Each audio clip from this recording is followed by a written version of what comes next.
Top of the day, beautiful people. Hold on, let me get some water.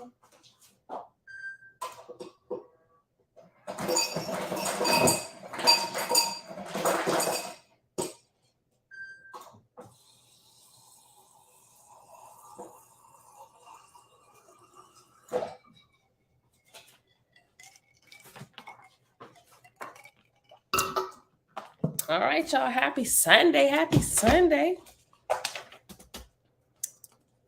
It is the last day of the month. It is April the 30th, 2023, day 28 of year 5 of reading through books, laws, and prophets.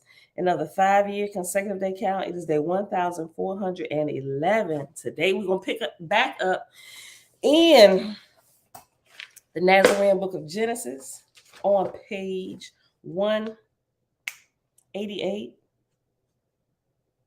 Verse, we stop at 208. We'll pick back up at I'm gonna go back to verse 190 and begin at the 5th seal, page 186, starting with verse 190, 5th seal. And then we'll carry it on out, and we should definitely finish the end of chapter 4 today. It is, I told you before, it was 300 and, no, was it 3? Hold on, I think I went too far. 4. Yeah, 370 verses total. All right, and so probably once we get done with that, we'll depending on what time we at, we might go ahead and read chapter 5. Chapter 5 is probably the shortest chapter that I've seen, and it's only 35 verses. No, I'm sorry, 42 verses there. All right, so with that being said, Father, we thank you that there is nowhere that you are not. All right, y'all. So who we got here? Everybody, and everybody in the background here early too. Nazarene the scene, Shalom, Kizzy. Hey girl, hey, Tabitha, Grand Rising. Dawn, what's good, sis? Avia, greetings. Vinette, greetings. Kendrick, Shalom, sis. Just me, blessings. Audrey, hey girl, hey.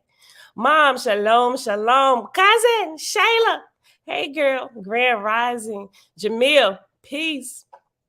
Listen, I got a cousin, which is Shayla's sister, who has, we said this before when Jamil first came in. We actually thought it was my cousin. Literally, her name is Jamil Brown. Y'all just spell it a little, y'all spell your first name a little bit different. All right, Misha, hey girl, hey. Brandon Carter, BC, peace and abundant blessings. Tigva, Creator Gang, happy Sunday. Nikki, hey cousin, happy Sunday. Tanya Barry, hey sis. And everybody else here hanging out in the background. Top of the day to you. All right, y'all, so let's get started. Nassar Yahoo, Shalom, brother. All right, y'all, so let's get going. Go back to page 186, and we're going to go back over the 5th seal, right? Okay, so remember, these are the seals of the group ovum, right? The group ovum. Now we're going to open up the chakras of the group, right? After you open up the chakras within you, or the gates within you, or the churches within you, or the seals within you, now we can see clearly to open up the seals of our brethren and sisterin. All right. Verse 190, page 186 of the Secret Nazarite Scroll, also called the Holy Megillah, Nazarene Bible of the Essene Way. Then I opened the 5th seal and was shown a vision of the dawn of this world.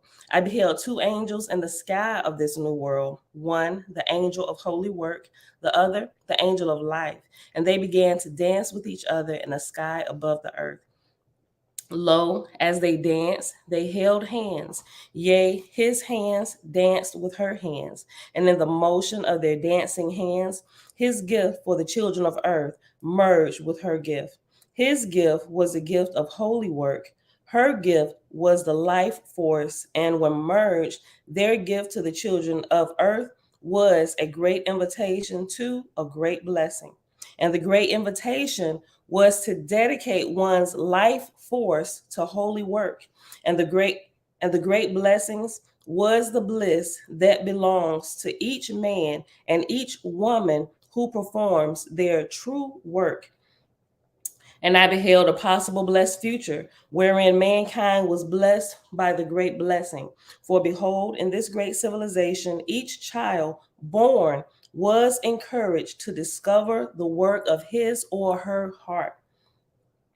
And the hard and distasteful jobs were not left undone, for always some saintly soul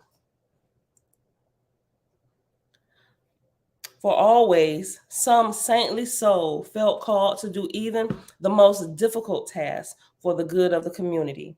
Yea, for some, the true work of their heart was to humbly perform the menial or difficult or mundane tasks that others desired not. And others felt called to other works, and each answered the calling of their heart.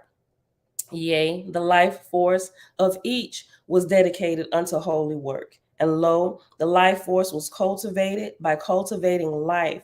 The things that enhance life force were encouraged and increased. The things that hinder life force were discouraged and decreased. For behold, one's vitality is not without change, always remaining the same. Rather, the life force, which is our vitality, may increase or decrease according to one's thoughts, words, and deeds. And it was realized that prolonged contact with artificial things, which are things unnatural, depletes life force. Yea, and contact with natural things like plants and running water and sunlight and fresh air. All these things increase the flow of life force and increase our vitality.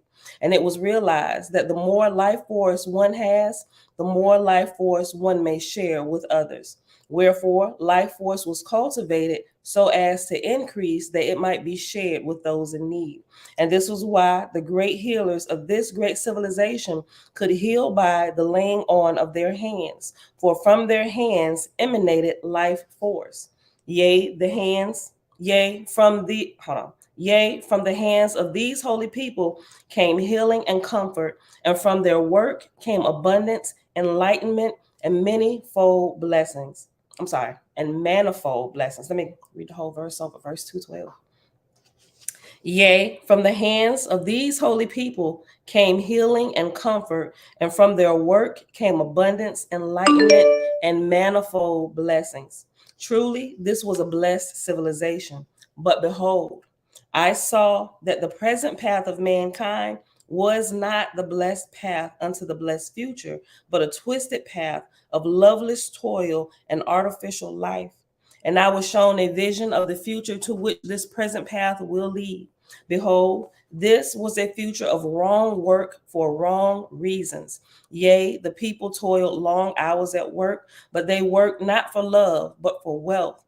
But few acquired wealth for the false powers. But few acquired wealth, for the false powers ran the system of wealth and kept most of the wealth unto themselves.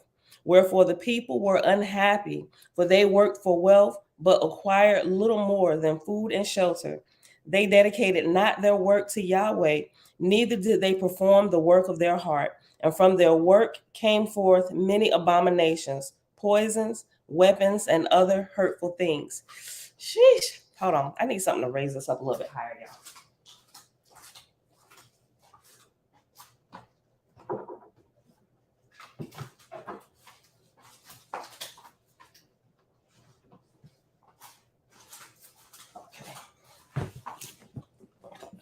Probably should give me a riser or something, or a podium. Okay. Yeah, normally I have an extra thick book to hold this up closer to my face. All right. That's better. All right. Verse 222, page 188. Lo, rather than revere and cultivate the life force, mankind denied its majesty and made artificial things that damaged and decreased the flow of life force. Yea, man decreased the flow of life force within himself and also within nature. Behold, mankind usurped the rightful role of Mother Nature, making babies in glass tubes and combining the material of one creature with another in ways that nature did not intend. Then, in obedience to the voice of Lucifer, man connected himself to artificial materials and metals, making the second body of Satan.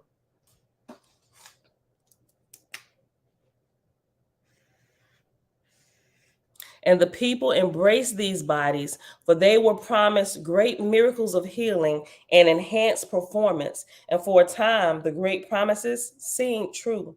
And so the people went further and further until little of their natural bodies were left. Yea, and the second body of Satan, which is flesh mated with metals and artificial materials, will prepare mankind to receive the third body of Satan. And the third body of Satan is that of enslaved light. And the false promise will be immortality. We actually read about this at the very beginning. It talked about this a little bit. I read that again. Matter of fact, let me go back to verse 225. Then, in obedience to the voice of Lucifer, man connected himself to artificial materials, and metals, making the second body of Satan. And the people embraced these bodies, for they were promised great miracles of healing and enhanced performance. And for a time, the great promises seemed true. And so the people went further and further until little of their natural bodies were left. Yea, and the second body of Satan, which is flesh mated with metals and artificial materials, will prepare mankind to receive the third body of Satan.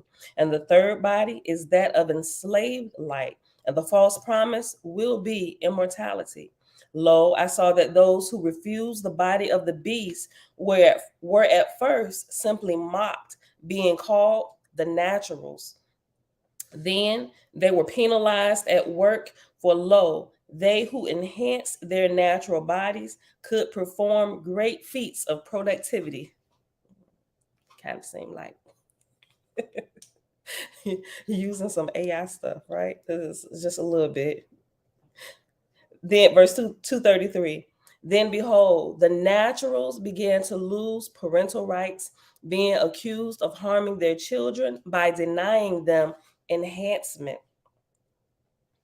Yea, and they were denied employment entirely, being made outcasts. And the outcasts were forced to leave the cities, for naturals were not welcome. Wherefore the naturals retreated to the wilderness, to which is where they felt at home.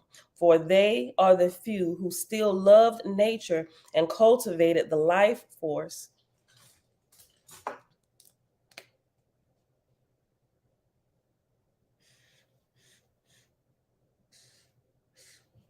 And they will be led by the Zeror Nistar, the hidden arm of the Nazarenes, for the visible arm had been outlawed.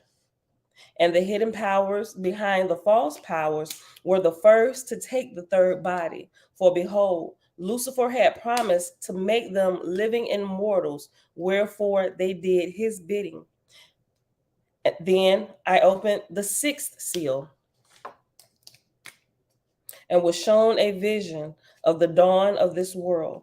I beheld two angels in the sky of this new world, one the angel of wisdom, the other the angel of air, and they began to dance with each other in the sky above the earth. And the motion of their dance became a great wind of wisdom, and that wisdom was pure like the air, and it blew over the earth. Yea, wisdom circulated over the earth and was free for the taking. I like that. Wisdom is free for the taking. For those who lack it, I say those of us who lack it, it's free for the taking. Reach out and grab it. And the motion of their dance became a great whirlwind of wisdom. And that wisdom was pure like the air, and it blew over the earth. Yea, wisdom circulated over the earth and was free for the taking. And I beheld the possible blessed future wherein mankind was blessed with pure air for the body and pure wisdom for the mind. Yea, mankind breathed deeply of both, and his body was fed even as his mind was enlightened. Lo, in this future, the people revered fresh air and polluted it not, for they knew that to foul the air is to foul the lungs of every living thing. And they knew that air is food, even our most important food, bringing unseen sparks of life into our body. For behold, the air is filled with the fire of life, even that becomes the lightning bolt seen by the eye. Yea, pure air was revered and preserved, and the breathing of pure air was an inalienable right of every citizen. For indeed, this was an enlightened civilization. Lo, in this future, the people cultivated both intuition and knowledge, for it is in the balance of the two that we find wisdom.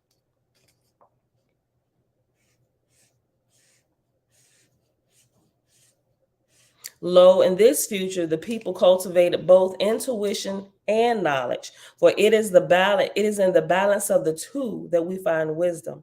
Wherefore, these people developed a knowingness that was wise beyond facts, being a knowingness wherein facts danced hand in hand with their sister, holy intuition. When I read this, I think about what I learned about in Black Root Science. If y'all ever made it all the way through there, it was talking about um, earlier generation of people, few few generations of people who actually lived this way. They were so enlightened that they could look at your aura and see what you were missing. They would prepare your foods based on what you were missing, what you were lacking in your physical body as well as your spiritual body. Like they got so proficient in what they did. They became such high raised beings here, still in the flesh, still living, that before they could say anything out their mouth, they were able to communicate it with the others around. Like their intuition was at an all-time high. Their wisdom was off the charts. It's amazing. We're gonna read it. We're gonna read it. It's in our lineup. I know I done told y'all about it quite a few times, and a lot of us have already read through it. But we might need to read it out loud. And it's on YouTube. You can go listen to it, but I think we gonna read it together. Verse 253. Lo, in this future, the people cultivated both intuition and knowledge, for it is in the balance of the two that we find wisdom. Wherefore, these people developed a knowingness that was wise beyond facts, being a knowingness wherein facts danced hand in hand with their sister, holy intuition. For wisdom is the balance of masculine knowledge with feminine knowledge. And the masculine knowledge is of the analytical mind, which deals with facts and figures. And the feminine mind is of the intuitive mind, which is like unto a third eye, perceiving things invisible and having realizations profound. OMG.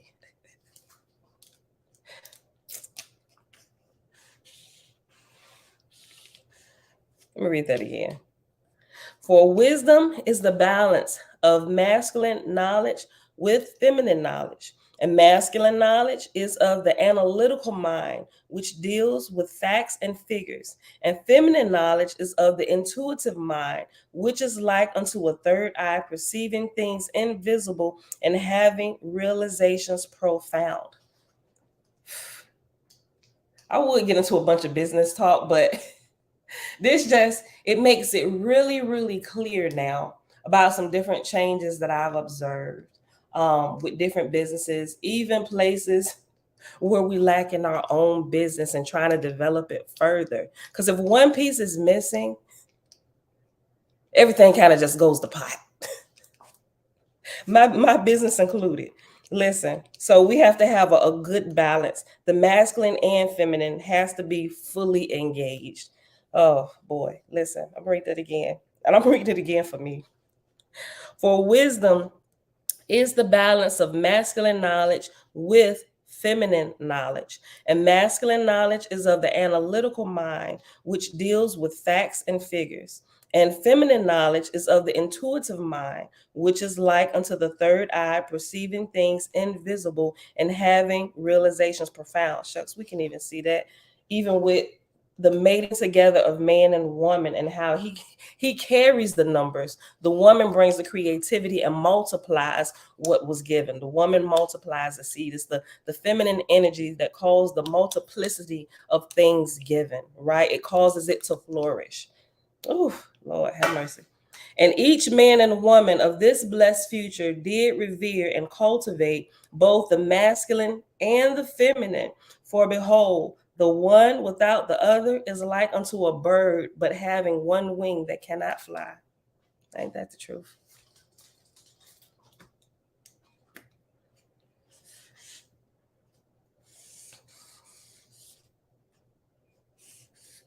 I'm sorry, y'all. This is just speaking deep down in my shanana today. While we develop our business just a little bit further, right? And adjusting some things and fixing some things that are just strictly out of order. Okay. Let me go back. 255, one more time, y'all. Then we're gonna go on.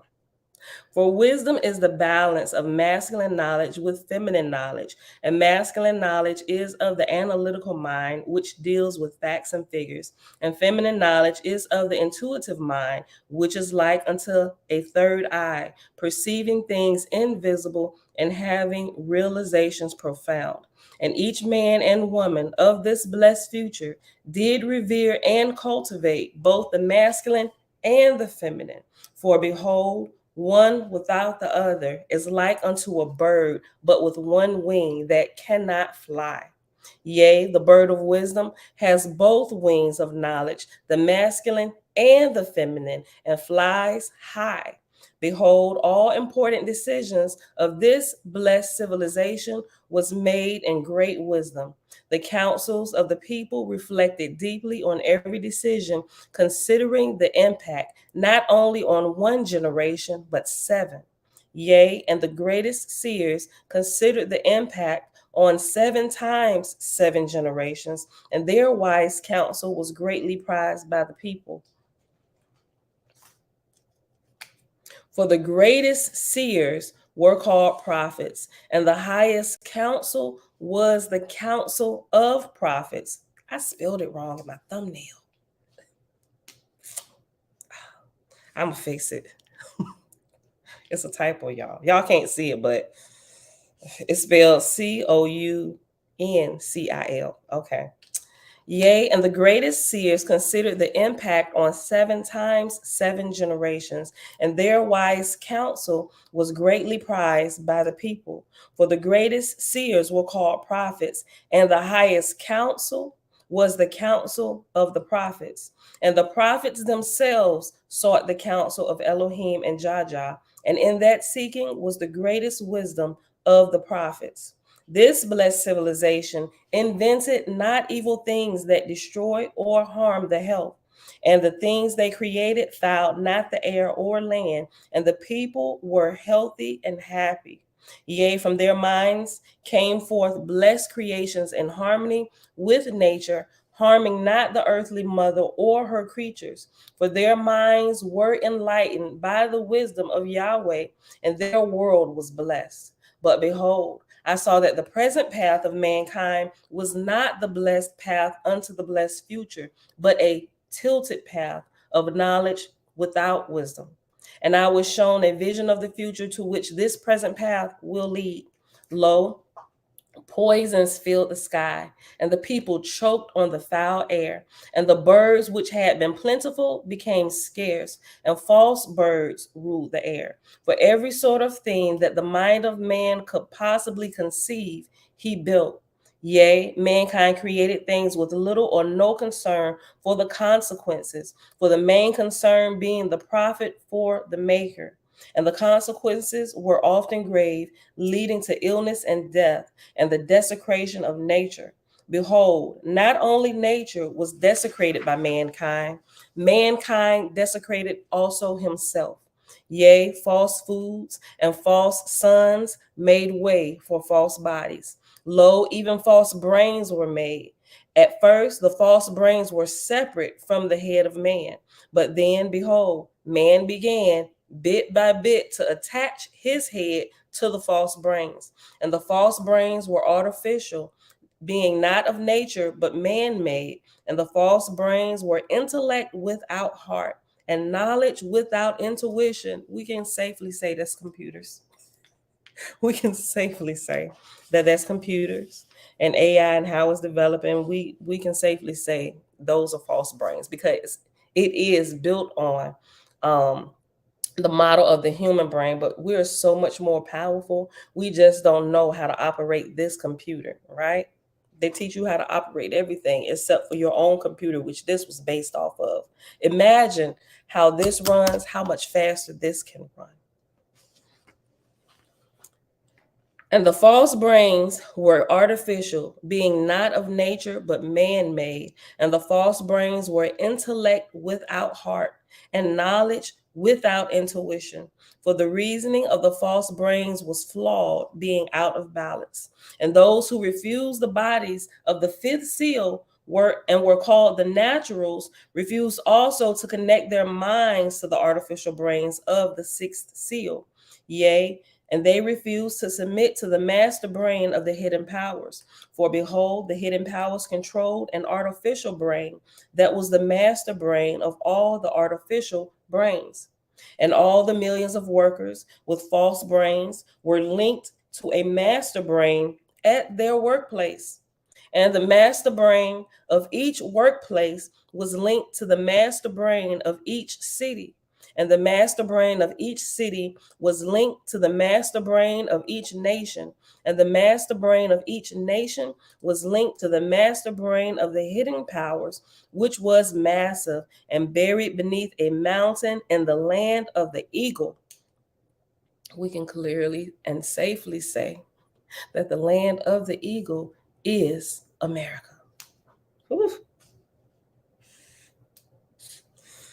Let me go back to 292. And the master brain of each nation was linked to the master brain of the hidden powers, which was massive and buried beneath a mountain in the land of the eagle. In the tongue of the eagle, the master brain was called God, Global Organization Database. Yea, the hidden powers controlled the master brain, and he who controlled the hidden powers was Lucifer. Then I opened the seventh seal. The sixth seal is a doozy. Then I opened the seventh seal and was shown a vision of the dawn of this world. And I beheld two angels in the sky of this new world. One, the angel of Yahweh, the other, the angel of Mother Earth. These are the messenger angels of the central branch and the central root of the tree of life. And the angel of Yahweh gazed upon this new world with spiritual eyes, and the angel of Mother Earth gazed upon this new world with motherly eyes. Lo, these two angels looked into the eyes of one another, then embraced. In that embrace, he knew what she knew, and she knew what he knew. And he felt what she felt, for he was balanced in mind and heart. And she felt what he felt, for she was balanced in mind and heart.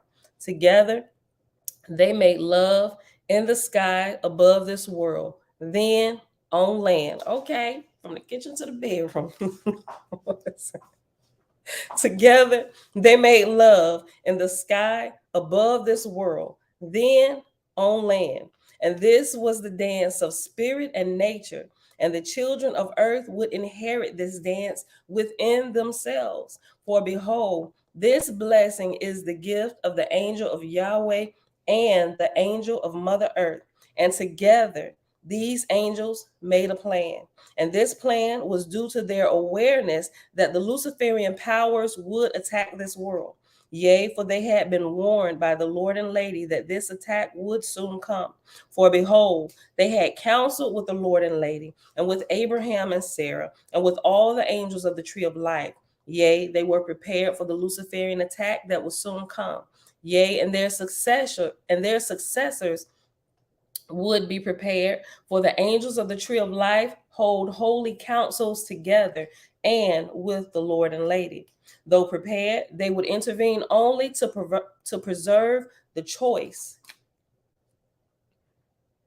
Yea, the souls of this new world would remain free to choose between the plans of Elohim and Lucifer for this world, for such is the way of the great freedom in accordance with the laws of intervention.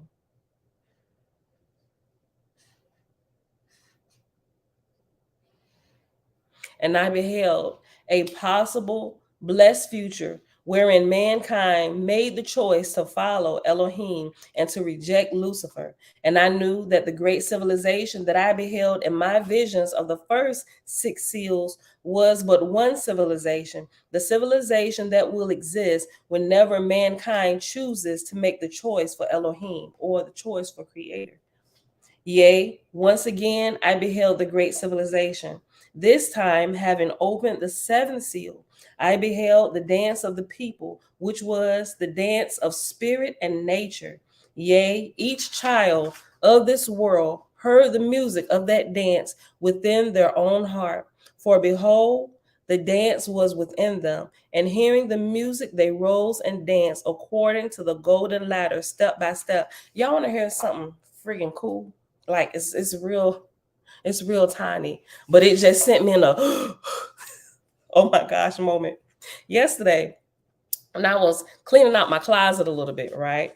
So my husband, I got this new little tree-like bookshelf that goes under this picture that I just mounted, right? So I set it under there, and I went into my closet to grab a couple of my books that's on like this shelf in my closet. And one of them was, y'all seen coloring books for adults? They have it to where you can use colored pencils, and it's a bunch of abstract art and stuff, and you can kind of color it in, right? So I absolutely love that book, right? So I picked it up. I was like, I forgot that I had even put this in here. This needs to go in my nightstand, right?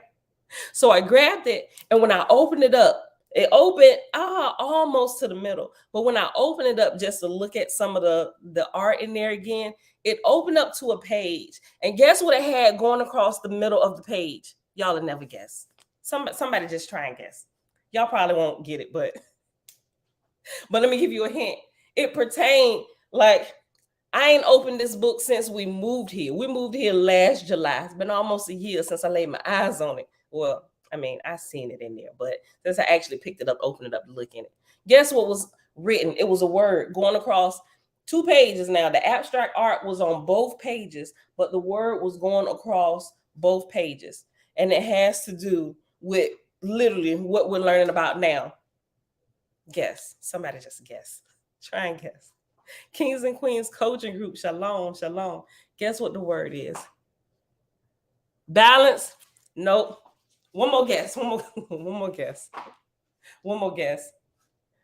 Like, it's something like real specific. It has nothing to do with the price of tea in China. It, like, when I got that, it ain't got nothing to do with religion or nothing. Dance, no. It literally has the word, nope, not rainbow. It has the word heartbeat going across the middle, and I opened it and I was like, oh my God, I literally did that.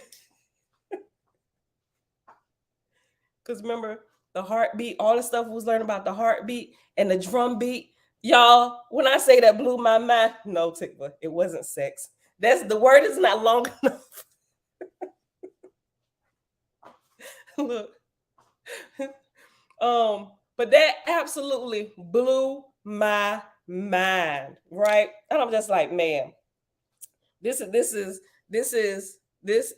amazing. But yeah, like I said, it was something simple, but I'm like, you can't make this type of stuff up. It literally had the word heartbeat, right? Okay. But here in the Megillah, it's talking about the heartbeat, hearing the heartbeat, the drum beat, the call of the heart coming up the mountain, right, to receive. Boom, boom, boom, boom, boom. You hear your heartbeat. All right. Okay. I'm done. Let's go back. Okay. Hold on. Let me go back to verse 318.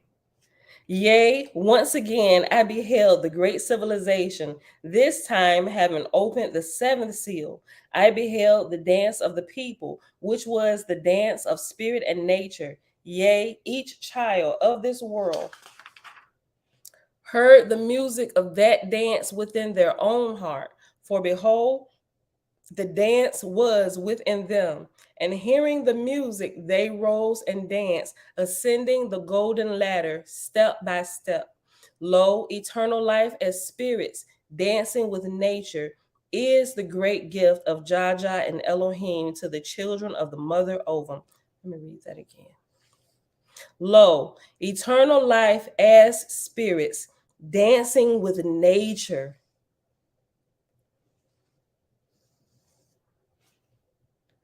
We are literally, that is an awesome way to put it. We are eternal spirits dancing with nature, merge with nature. Our spirits, we get a chance to feel the earthly mother. Like because we are, like we're mated to it. We are the naturals. Well, for behold, the dance was within them, and hearing the music, they rose and danced, ascending the golden ladder step by step. Lo, eternal life as spirits with nature. Lo, eternal life as spirits dancing with nature is the great gift of Jaja and Elohim to the children of the mother ovum, and the children of earth in this blessed possible and the children of earth in this blessed possible future joyfully accepted this gift and made the most of this great blessing. Yea, they lived the gift, for truly they were spirits dancing with nature. They knew that the body made of the elements of nature is the temple of the spirit and lived accordingly. This is so good. Hold up.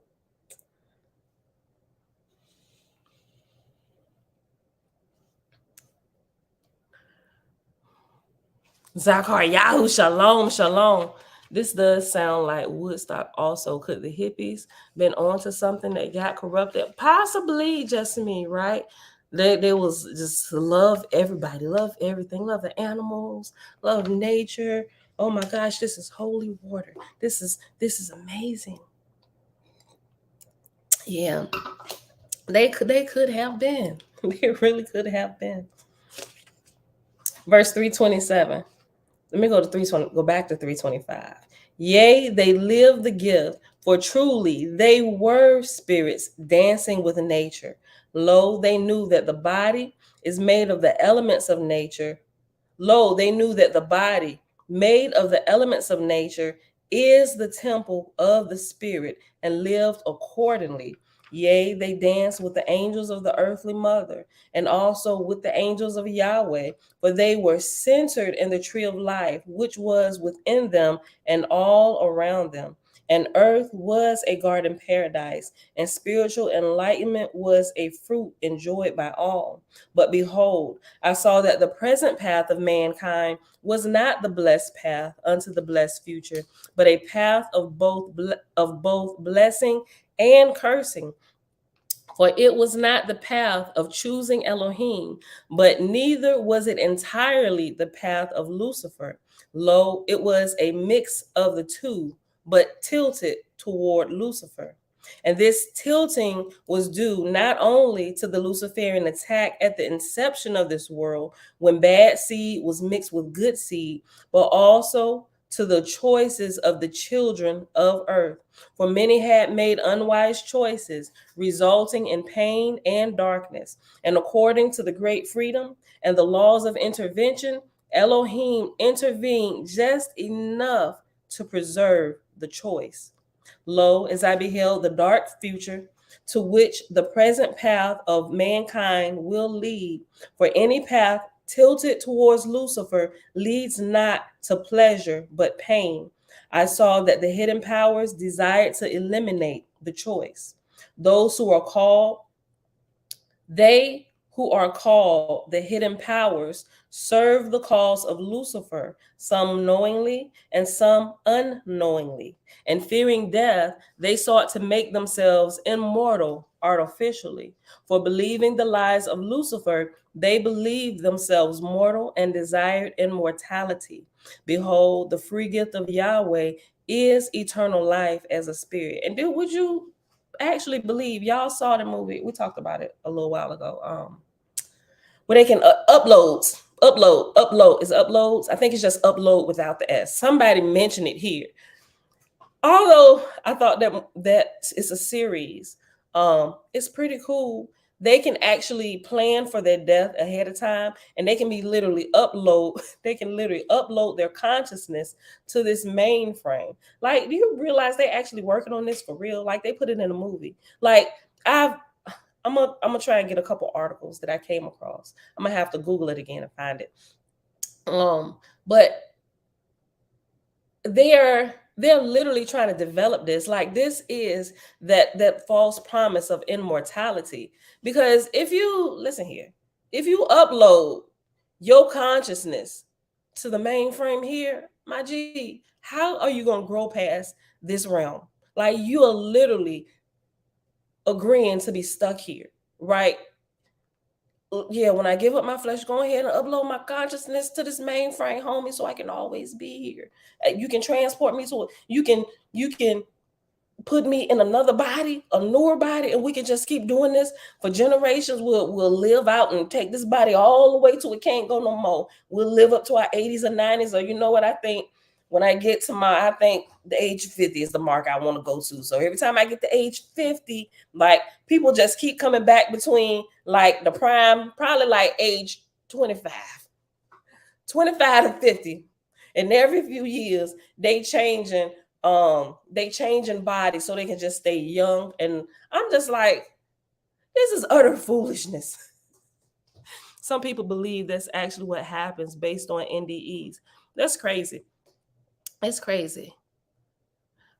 Dawn, Yahweh and Mother Earth equals center branch, the spine, our spine, right?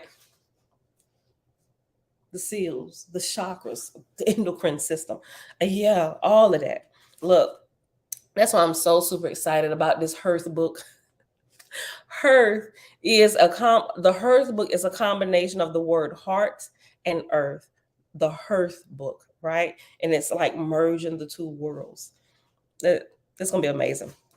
Okay, so let's go back to this. Verse 3, I'll go back to verse 337. Oh, we done gained some good ground. I'm only like 45 minutes because I ain't shared in too many stories and stuff. Okay, I'm gonna keep going, y'all. Verse 337, page 194. They who are called the hidden powers serve the cause of Lucifer, some knowingly and some unknowingly. And fearing death, they sought to make themselves immortal artificially. For believing the lies of Lucifer, they believed themselves mortal and desired immortality. Behold, the free gift of Yahweh is eternal life as a spirit. And Mother Nature provides the body most fitted to our thoughts, words, and deeds. But these men knew not their true nature, and so conceived the plan whereby they would make themselves immortal and would rule the world. Sound like these false gods and lords, right? They're gonna find themselves in a predicament like what's the guy that's calling himself Apollo right now? In a waspy. That dude right there. They about to find themselves in a predicament like that. Verse 340. Behold, the free gift of Yahweh is eternal life as a spirit. And Mother Nature provides the body most fitted to our thoughts, words, and deeds. But these men knew not their true nature, and so conceived the plan whereby they would make themselves immortal and would rule the world. But the plan they thought they conceived was actually conceived by Lucifer, for he whispered the words of the plan into the heads of the hidden powers who believed his thoughts to be their own. And behold, the unfolding of the dark plan which was now in the time of the seventh seal. Hold on. And I beheld the unfolding of the dark plan, which was now in the time of the seventh seal. I beheld soldiers of the false powers searching the wilderness for naturals. For those who refused connection to the master brain were called outcasts. For those who refused connection to the master brain and were called outcasts were now declared outlaws.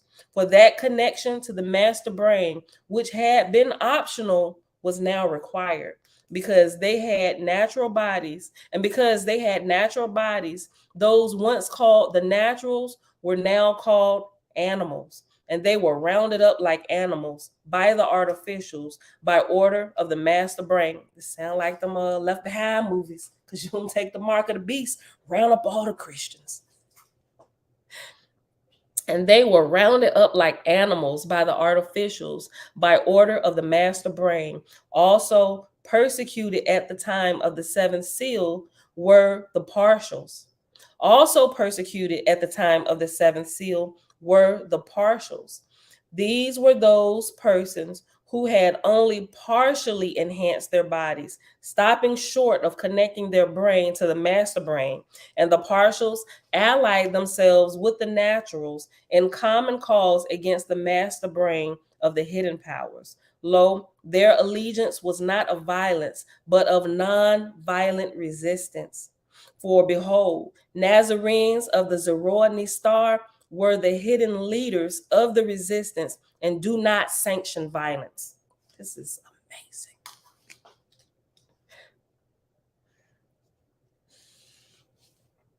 Verse 352, I'll read it again. Lo, their alliance was not of violence, but of non-violent resistance. For behold, Nazarenes of the Zoroastrian star were the hidden leaders of the resistance and do not sanction violence. But others who had refused enhancement and opposed the master brain and false powers practiced hold on, let me read it over. Verse 354. But others who had refused enhancement and opposed the master brain and false powers practiced not nonviolence. For behold, the children of the crescent moon rebelled against the master brain with weapons and terror. Lo, they struck within the belly of the beast and unleashed a cataclysm like none before. Yea, a false son, a very power by which the eagle ruled the world, was hidden within the skull of the eagle, and the head of the eagle exploded in a blaze of poisonous fire, killing many. And the white palace, which was the home of the kings of eagles, was turned to black ash, but the eagle was not dead, only wounded. It sounded like the White House to me. Let's go back. Yea, verse 357, page 196. Yea, the false son, the very power by which the eagle ruled the world, was hidden within the skull of the eagle, and the head of the eagle exploded in a blaze of poisonous fire, killing many. And the white palace, which was the home of the king of eagles, was turned to black ash, but the eagle was not dead, only wounded. Yea, enraged, the eagle took to the air, and from his talons unleashed the fires of hell on the nations of the crescent moon. Oh, geez, they're doing that now. Although the white palace hasn't been turned to black ash yet. Maybe it has spiritually, though, right? We're going to get a little spiritual like Christians do, but maybe it has spiritually. Like, seriously, it will happen spiritually first. I know I'll be joking around, but it will happen spiritually first. And what we see manifest here is just letting us know what has already happened or what has already been decreed and been pushed through. Perhaps, hasn't been the same, perhaps. Hold on. And the white palace, which was the home of the king of eagles, was turned to black ash, but the eagle was not dead, only wounded. Yea, enraged, the eagle took to the air, and from his talons unleashed the fires of hell on the nations of the crescent moon. And with the supposed leaders of the eagles dead and out of the way, for they governed from the city of the white palace that was turned to ash. The hidden powers behind the master brain were free to act. I'm going to read that again. Verse 362. And with the supposed leaders of the eagles dead and out the way, for they governed from the city of the white palace that was turned to ash, the hidden powers behind the master brain were free to act, and act they did. For behold, the hidden powers behind the false powers had long planned for this day. Yea, they had painstakingly prepared the ground and planted the seeds. Even the seed of the attack of the eagle was of their planting. Safely underground in the caves beneath the mountains, these men of metal, mated with flesh, who were half man, half machine, smiled. For behold, after this Holocaust would come a new world order, and they would rule with an iron fist as living immortals. For they would take the next step in human enhancement, becoming living light. Behold, what Lucifer told them was living light was truly enslaved light and was the third body of Satan. Sure enough, if you upload yourself to the master brain, you literally become enslaved light. Hence, you made a slave again, right? In both worlds, right? You was a slave when you had your flesh, and we're gonna make sure you are permanently a slave. Come on, go ahead and upload yourself. This is how you get eternal life, my G. Yes. Don't you see what we're doing down here? When you die, you can still be a part of this, right? Oh, great salesmanship. And people fall for it and upload themselves to the system. I'm like, how? You see what they doing down? This is what we're working with down here. You see what they doing? Ain't nobody listening. Okay, hold on. Chapter 5. Prophecy of the great harvest. Right, Nikki. Face and void. It's getting scary. Even though some of this stuff you can tell is artificial intelligence like, but these next versions of, and I'm following the whole AI community now, just like looking at this, even though I really enjoy the tools, like I got certain limits. We're gonna use things, we're gonna make sure the heart portion is there. But some of these more dastardly things that are happening, and I can see the need and why some people are freaking out, because even on the news recently, there was this this person who called this mom using the voice of her teenage child that they were able to pull from her social media, right? Using AI devices, disguising their voice as her daughters, calling her mom, screaming for help like she was in trouble. And then the supposedly kidnappers, mind you, her daughter was safe in school, but she did not know that. And when this happens, how many of us would think that, okay, this is my child's voice, right? Like that's how good this stuff is getting. Like she really thought that this was her child. So with her child hollering and screaming, she's automatically on alert. She don't think, okay, well, let me call the school and verify and see if my child is actually sitting in class. No, the mother hear her child screaming for help in the background. She'd have been kidnapped and stuff. And like, this was last week. Like my heart dropped. I'm like, oh my God. I'm like, I can see, like when I think about it, I was like, there, okay, I get it. I get it. You know, I have children. And if that was me, I wouldn't, okay, well, I took them there and I know they're going to be safe there. Let me just call there first. No, I'm immediately on go mode. Like, what in the world? Like, it throws you off and you can't think straight.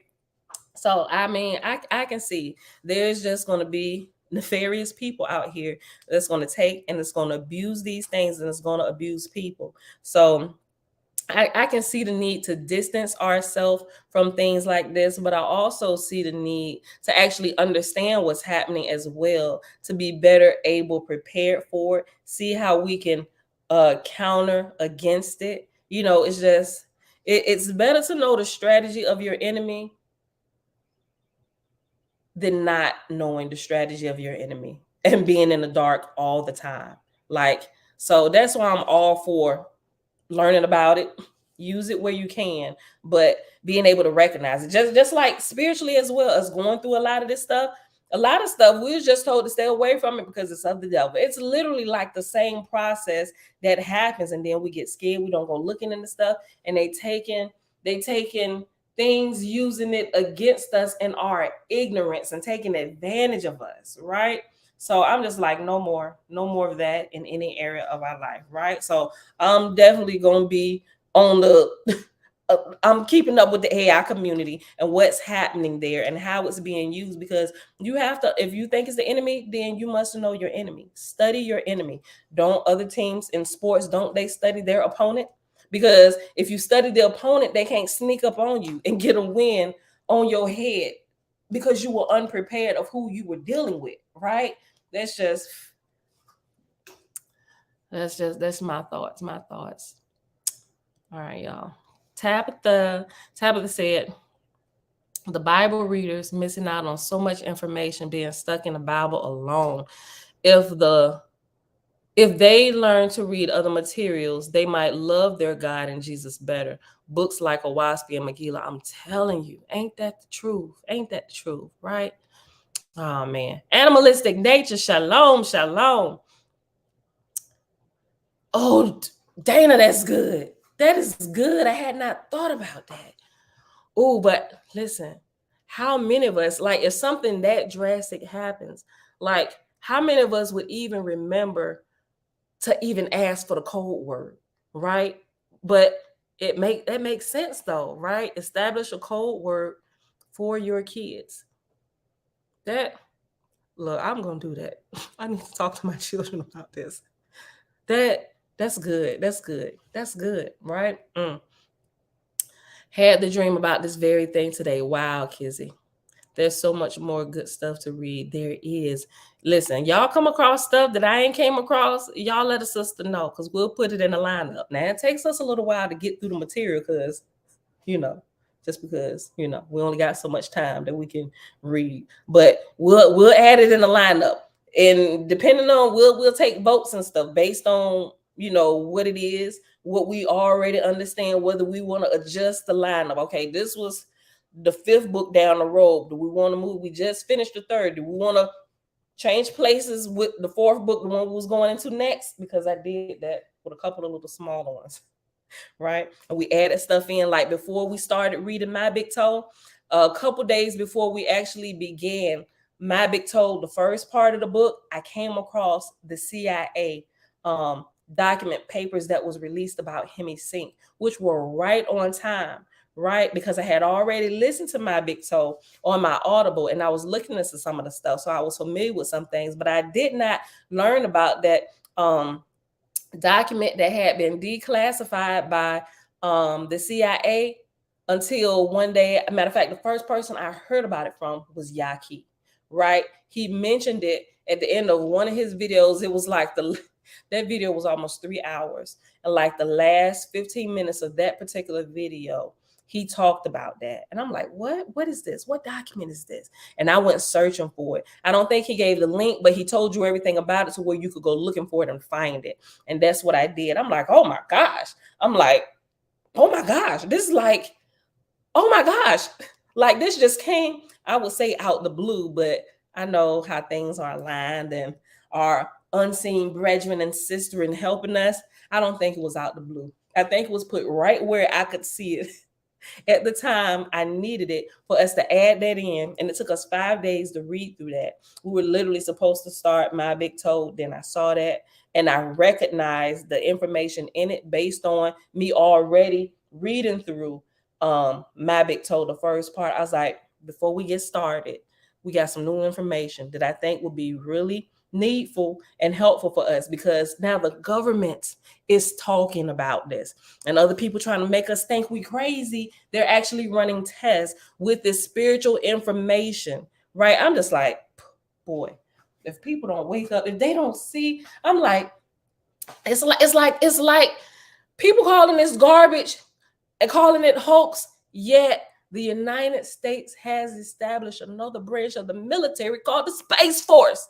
Like, I'm like, it's right in front of our face. They tell you crazy. Then they go develop a whole new legit branch and call it the Space Force. Matter of fact, I want to say that was, from what I understand now, that was in the works for a very long time before it came into fruition, right? And they just kind of dropped it in on people while former President Trump was in office at the big hype or the big hula, and they had him introduce it. And so now, because all of the drama that had been stirred up, like with his own shenanigans of people around him and losing credibility while in office, this is the perfect time. Give it to him. Let him say it, because ain't nobody gonna believe him, right? But yet he gone out the office, but the Space Force is still growing strong day by day. Like, they have operations, documents, and things that they are following to the T. And I'm just like, and people still cracking jokes. It's funny, and we look crazy until the day that we don't. And you realize, like, oh my God, you might have been on to something. Tell me what it was that you was trying to tell me 14 years ago. I'm listening now. You know what? It's a little bit too late now. We're way past that. Like, we're in the thick of it now. There's a whole new different plan that needs to be put in motion, like how we got to deal with stuff now, right? Oh, it's crazy. Even an emoji code, if they text you, they're in trouble. That's good. That's good, Dana. Yeah. You see, but my kids, they aren't allowed to have cell phones yet, right? I told them, y'all can't have a cell phone till y'all 16. Everybody else got cell phones. I'm like, they do, right? But at this point in life, you would never be anywhere that there is not a trusted adult with you. If you're home, it's a trusted adult. If we allow you to go somewhere, it's a trusted adult, right? And it's probably somebody within our own family. There's a trusted adult with the cell phone, right? So you don't need one, right? I don't need them. It's already things that I have to teach them about in a proper manner before they go into a place where it's tainted, right? Because their mind, their intellect is still developing, and we want to make sure that that's molded in a correct way so they can kind of understand, or when they go out there and see I remember mom and dad said something about that. Okay, here is how we tell. Is this right or is this wrong? Right? We're trying to build those skills in them now so that when they go out, they can begin to recognize it, even as children, because we got to teach them a whole nother type of awareness now today, especially with the advent of media and how it's ramping up by day, and how it's the constant connect, like all of these things. So listen, when you read the Hearth book, you in for a real treat. I seen all his videos. It's mind blowing. You won't be able to sleep. I can imagine. Like, I was up the other night. Look, Jamil told you I was up late posting stuff. Listen, the stuff that I had access to that I just found online. I couldn't. I was like, this is amazing. Like, this is the stuff we study, and to know that somebody has taken time to do it in a picture book. Oh my gosh. This is it's a dream come true. Pictures, right? Because I read so many books without pictures in it. Oh, it's just amazing, right? I feel like a child. I'm like, yes, the concepts are made a lot clearer for me. Because a lot of time with my reading, y'all, I have to read stuff. I mean, I guess we all do. But sometimes I just don't like get it the first few times, but I don't know. It's just my process of having to understand things, which is why I go looking at a lot of stuff, stories. Okay, please explain this to me like I was 6 years old. I'm trying to help the principals click and connect, because as you get older, everybody just want to use these big words all the time. But seriously, I mean, I get it. We're adults. Talk like an adult. But sometimes when you're researching, I need you to break this down. Like all of these like medical terms and stuff. Okay, break it down. Give me the slang term for this. Okay, give me the slang. Help me understand the principle. And then I can, okay, got it. Okay, now I'm on track. Otherwise, I am going to zone out on you. And my attention is already short, like a squirrel's attention, right? Like TikTok was made for people like us. You got 8 seconds. And I know it's a little bit longer, like 10, 30 seconds and stuff, but literally nowadays, if you get into marketing stuff, literally within the first 8 seconds, if you don't catch people's attention, you've lost them and they on to the next scroll. Like that's why studying the TikTok videos, I've had like a couple people now help me, but I'm just like, listen, all I got is long form videos, right? I do lives and they're a couple hours long. People like, first of all, when people come to your channel, 2 hours, I ain't even gonna click on it. The title's nice. I like the thumbnail. I ain't clicking on that. And if they do, it's like skip. Like if they don't skip to a point where I done said something shenaniganizing, it's like, nope, too long. What? Too much. Nope. So in order to get people's attention, like one of my methods to get their attention about the good stuff is to use catchy titles and thumbnails. At least let me guide you to it, right? And so now I'm like, okay, so I need to repurpose a lot of my long form videos, take these points out where I'm giving my stories, talking about like Apostle Paul and his shenanigans. I got to pull out pieces like that to get people like, oh, those are state breakers. Like, wait a minute, what? Okay, this was weird. Where's the video with all of this was in, right? And it allows it breaks through the noise in such a way where it'll give people it'll help people give themselves the opportunity to hear a little bit more truth, right? From a different perspective, especially if they've been caught in Christianity and the strong, deep delusion and stuff, right? So that's like the purpose of my channel and why I'm doing some of the TikToks and stuff like that. Now I'm like, this information is so good, but most people will come to this channel and see how long the videos are and they won't even give it a chance. But they don't even know what they're missing out on because they've been taught to just think this way. Now with how media is speeding up and social media and just make me laugh like in 8 seconds, so I'm gone, right? So I'm finding that, not that I have to do it, because I didn't find y'all like that, or y'all didn't find me like that. Y'all were already on the path of truth and you found it. And so most people will, right? But at least I want to be able to plant a seed somewhere for people who are searching for the truth, and maybe down the road, this could be a source. If they leave my channel up, this could be a source of enlightenment to help them along their path, right? I could be dead and gone many years down the road, but if YouTube's still up and they ain't kicked me off, when people run in searches, my stuff will probably look like dinosaur ancient by this time. But they're gonna be like, wait a minute, this was done in when? 2023. Like, oh man, is this woman still alive? Is she still living? Ain't no telling how amazing technology would be at that point.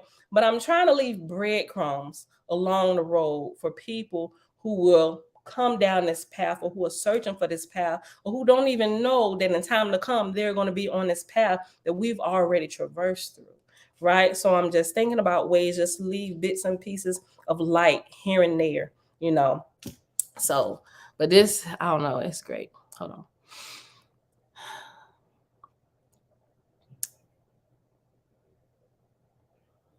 Nazarene is saying, Gloria, hey girl, hey. What's the name of the brother who wrote the Hearth book, and what is his YouTube channel's name? Right, Divine Being Divine. That's his YouTube channel. Matter of fact, I mentioned it yesterday. He was on Killer Priest. If y'all can't find it, still can't find it, go to Killer Priest channel and go to his videos. Like, go to, you know how you go to YouTube and you go to somebody's channel, it has home, videos, shorts, lives, playlist, community. Up there on them tabs, just go to the video, not the first one, not the home page, go to videos and just go down, because when you click on the videos tab, that's all the videos in their current order, right? With the most recent, and just go down. 2 weeks ago, he was on Killer Priest channel, and a month before that, he was there as well. So that way you can, if you can't find him, you will see his face. Matter of fact, I'm gonna just give y'all the link to the brother's channel. Hold on, I'm doing all this talking and explaining. Y'all just want the channel. Hold on.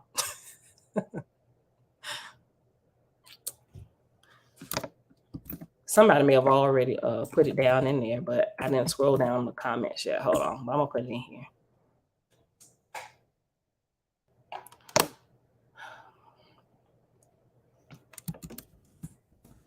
Yep, right at the top. All through his channel. Okay, divine being divine. Hold on. But Killer Priest pop up first. There we go. Here's one of his shorts.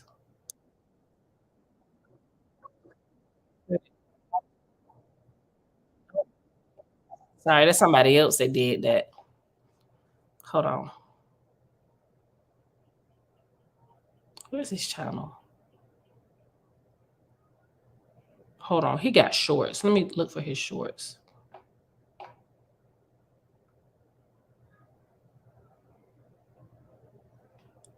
Let me just type in the Hearth book.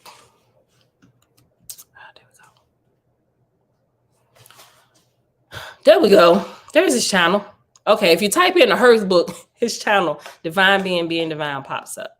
Okay, so here is the link.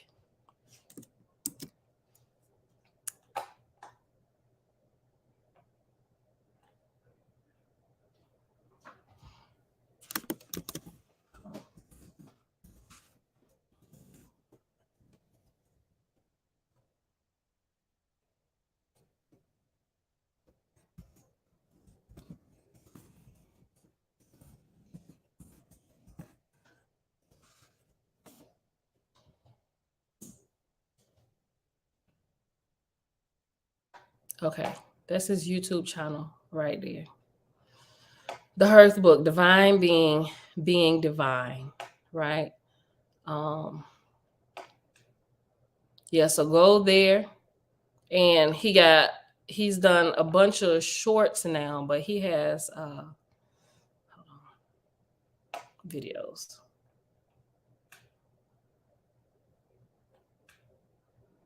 And it's not, listen, it's not a lot. He actually, his videos only go back. Is this the right channel?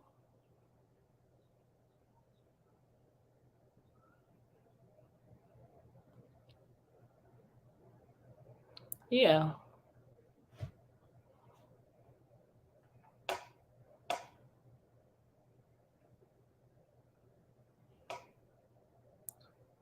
Yeah. Hold on. Let me double check and make sure this ain't a.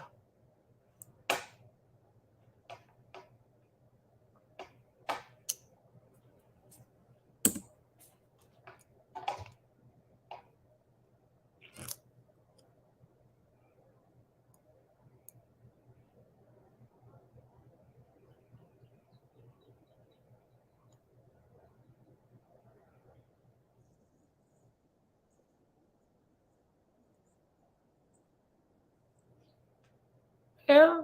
Okay. Hearth book. Oh, well, look at this.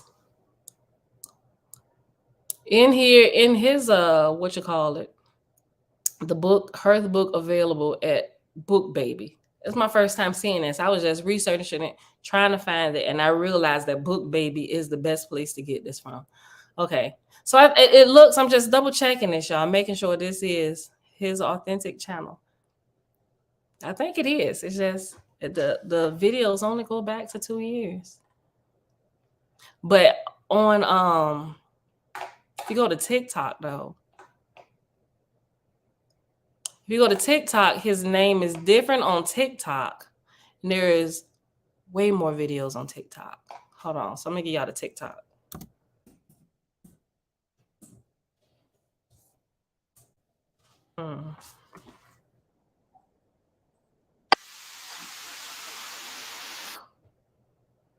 Let me see. Hold on.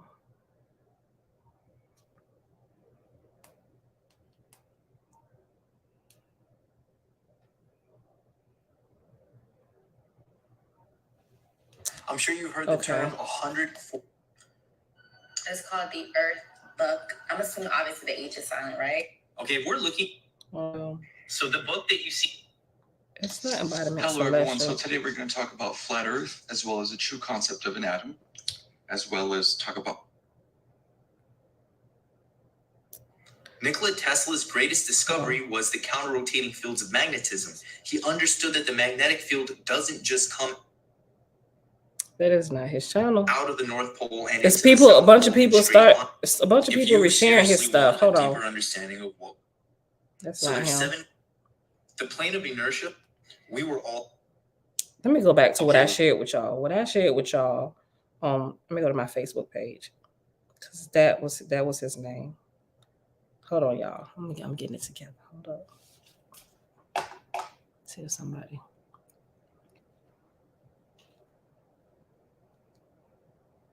Wait a minute. Hold on, Jamil. What's this PDF you just posted? I can't even click it. I can't click it. Send. Look. Hold on. Click it. I can't click it. Send. Look. Hold on. Hold on. I didn't mean to click on my live video. Hold on. Okay, so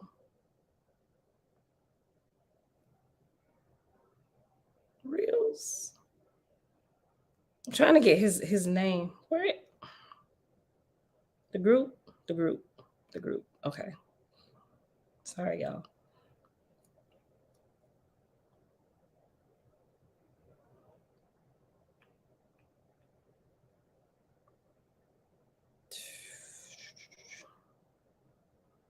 Okay, Aeon Ether. Okay. Oh, matter of fact, let me just type it in up here. Channel.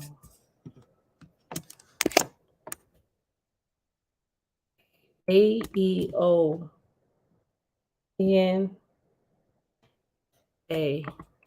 Ether 28. Yes, there we go. Aeona Ether? Is that how you say it? I don't know. Aeona Ether 28. 24.2K followers. Hearthbook ambassador, over 300 plus readings. Yep, this is the channel right here. Okay. Copy.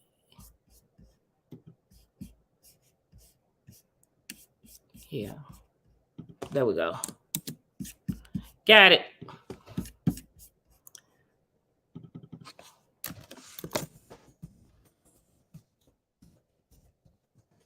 Dude. On.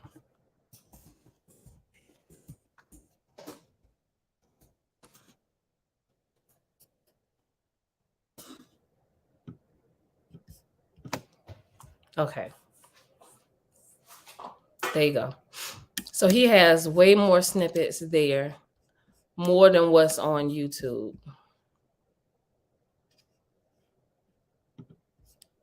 There you go. The Hearthbook dude on TikTok. That's his name.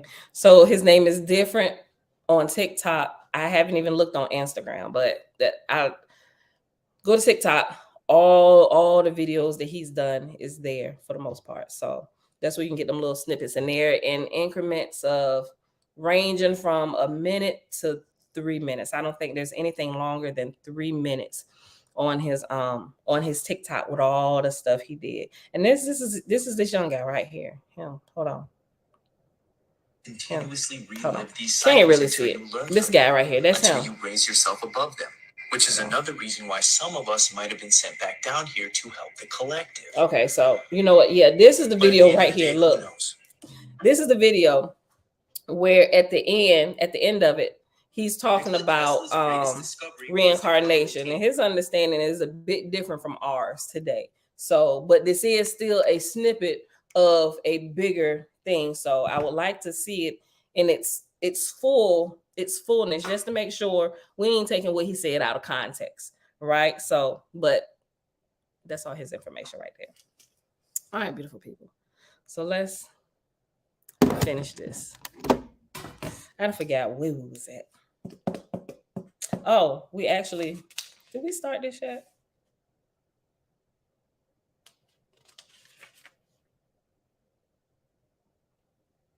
No, we stopped at the end of chapter 4 about the enslaved light. Yeah, verse 368. For behold, after this Holocaust will come a new world order, and they would rule with an iron fist as living immortals, for they would take the next step in human enhancement, becoming living light. But behold, what Lucifer told them was living light was truly enslaved light and was the third body of Satan. So we can go ahead and read chapter 5, which is really, really short. It's 42 verses. Okay, so what Jamil posted? Okay. She said that's not the book. Okay.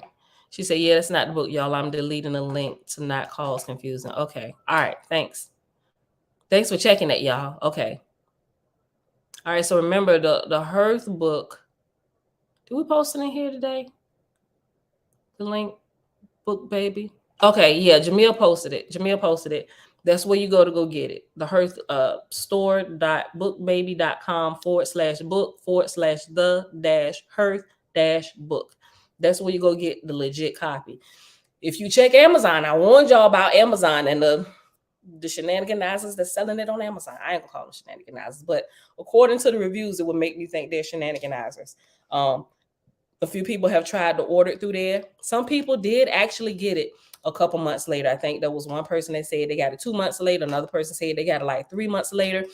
A couple people, no, I think it was about 3 people that I read that said that they paid the money for it. Remind you, they got the price double on Amazon. It's like $100. It's like $99, but might as well say it's $100, and they paid it and they didn't get it. And it's been months and they still haven't even gotten a refund. I'm not okay. So Amazon is good about something, but you need to make sure that you don't pass that date to request a refund.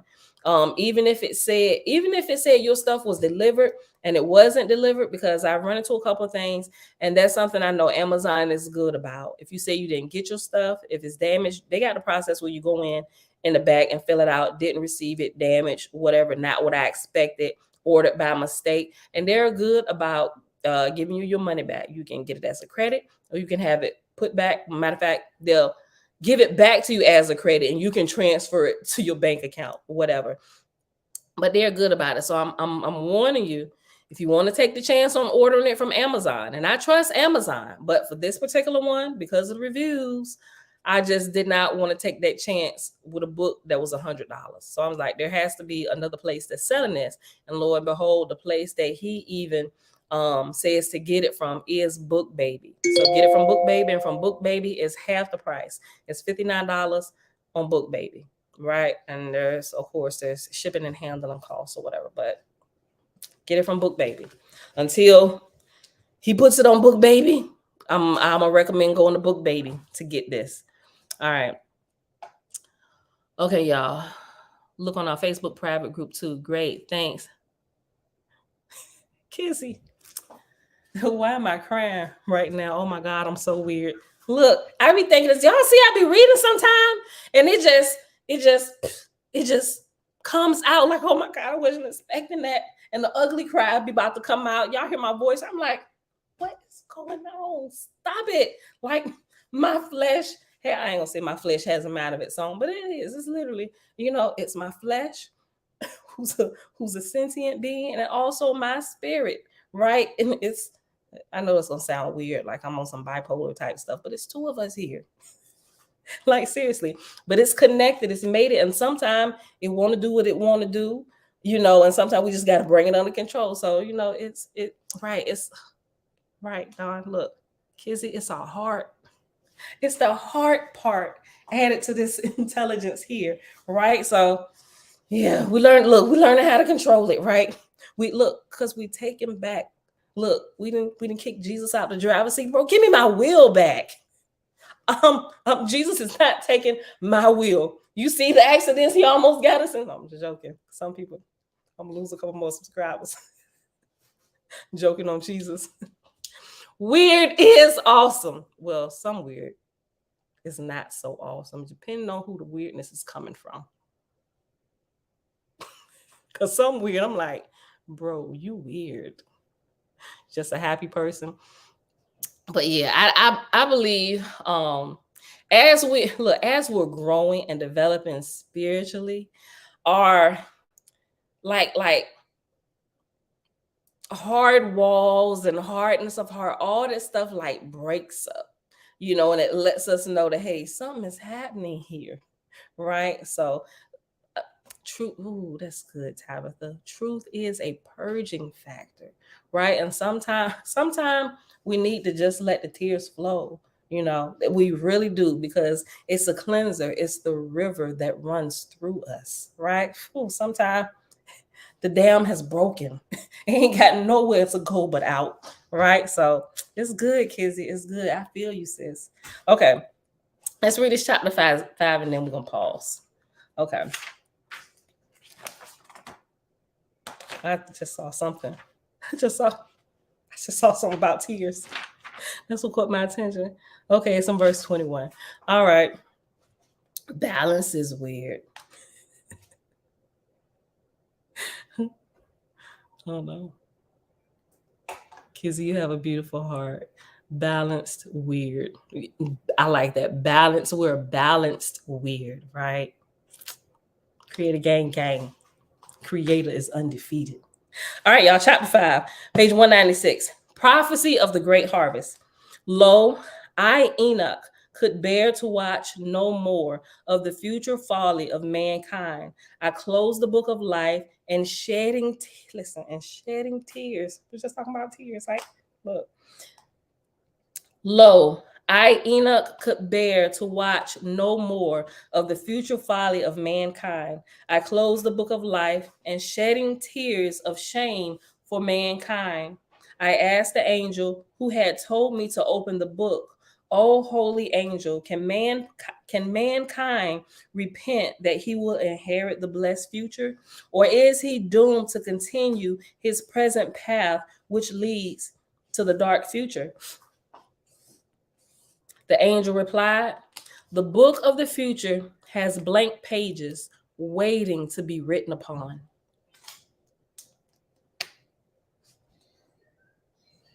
Like some people believe, like, it's written or it's not written. This is what it is. It's predestined. Some things I think is predestined, but the future, we're co-creators. I think we help write, which is why we have free choice, right? Creator has given us free choice to help to help with the development, right, of ourselves. The angel replied, the book of the future has blank pages waiting to be written upon. Dancing upon those pages are possibilities and probabilities, ever changing, ever shifting. Behold, the present path of mankind is like a river flowing into the future. The seer reads the ripples in the present river and sees the future that will be, provided the river changes not its course. For lo, a river can change course, but no man can say when or where. But alas, rivers change not their course often or easily. Wherefore the present course of mankind can be altered, but not without great effort, and the outcome is not certain. The best seers are the Lord and Lady, and they grant visions of what they read in the ripples to their chosen prophets. And lo, you have been chosen. Yea, you have read the ripples, not only with your eyes, but their eyes. And the visions you have seen of a possible blessed future, of a possible wretched future are given for a purpose, that you will warn the world of what future it will inherit if it changes not its course, and that you will hold forth the great possibility. That's good. Listen. Because a lot of people, even when they get prophecies in the church, well, they didn't gave it, then that's what it's going to be. No, my G, it ain't come to pass yet. You can change it, right? Go back to verse 11. The best seers are the Lord and Lady, and they grant visions of what they read in the ripples to their chosen hold on. I'm reading it like too slow. The best seers are the Lord and Lady, and they grant visions of what they read in the ripples to their chosen prophets. And lo, you have been chosen. Yea, you have read the ripples, not only with your eyes, but their eyes, and the visions you have seen of a possible blessed future and of a possible wretched future are given for a purpose, that you would warn the world of what future it will inherit if it changes not course. That you will warn the world of what future it will inherit if it changes not course, and that you will hold forth the great possibility. And the great possibility is the possible blessed future that you have seen in vision. Then behold, the lady Janah spoke to me, saying, O Enoch, when you could bear no more to watch the future folly of man and close the book of life and shed tears of shame for mankind, you shed also tears of compassion.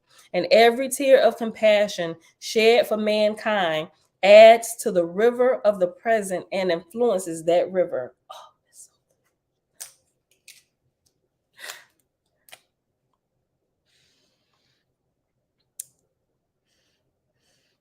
Let me go back. Let me read it again.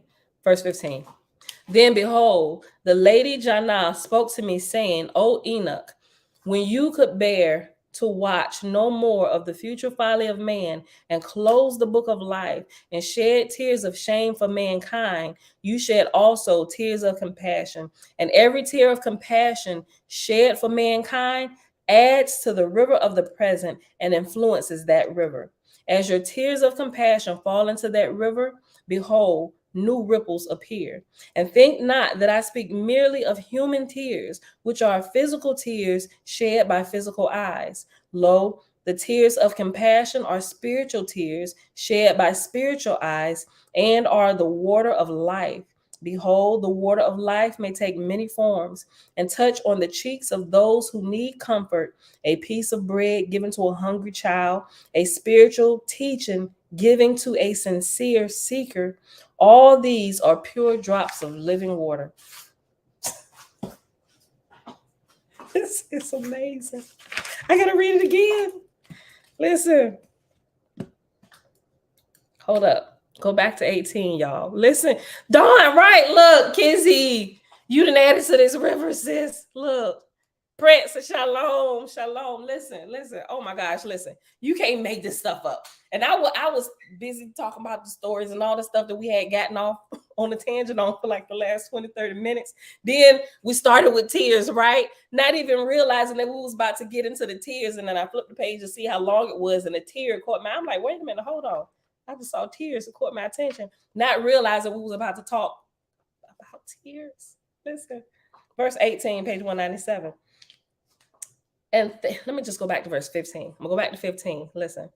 Then behold, the lady Janah spoke to me, saying, O Enoch, when you could bear no more to watch the future folly of man and closed the book of life and shed tears of shame for mankind, you shed also tears of compassion. And every tear of compassion shed for mankind adds to the river of the present and influences that river. As your tears of compassion fall in that river, behold, new ripples appear.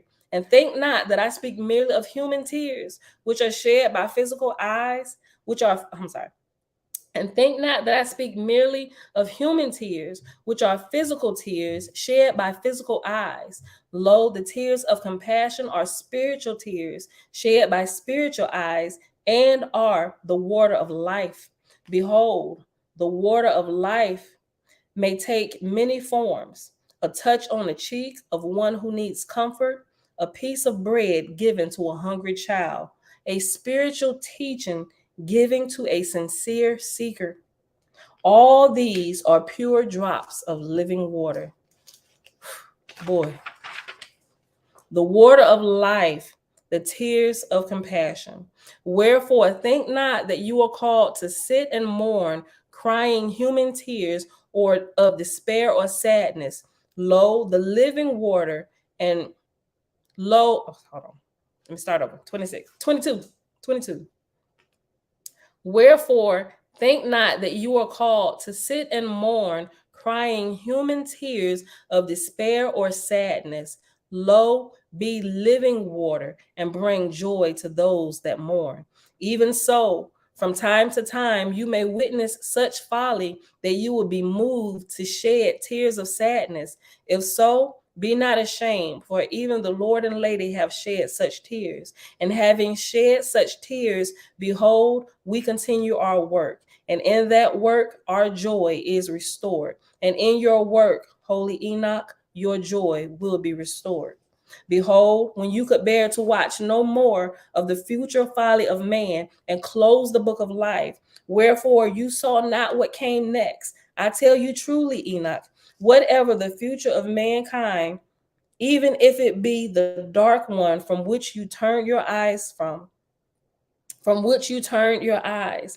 Behold, the Lord and Lady will not abandon this world. Yea, we will return to the world at the time of the great harvest. And if mankind has changed course at our coming, we will be recognized and received by the many. And if mankind has not changed course, we will return in the dark future you saw in vision, and will be recognized and received by the faithful few. And the faithful few are those called the naturals. For at their darkest hour, when their rebellion against the hidden power seems defeated, behold, the Lord and Lady will return. Wherefore, one thing is certain, in the last days we will return. Lo, even before the great harvest of the last days, the Lord and Lady will come to earth. Yea, once in flesh we will come before the great harvest, and many times appear in the appearance of flesh, appearing in visions to the faithful. And always we will be represented on earth by our two arms, the Zeroah Nigla and the Zeroah Nistar, the hidden and the seen arm. Even so, in times of persecution, the revealed arm will be small, for our enemies attack that which they can see. But think not that our hidden arm is ever small, for that is the error. For that is the error our enemies make, and that is why in the end we will be victorious. That is good. And that's the end of chapter 5. Let me see. Whew, that's good. Oh, studentship.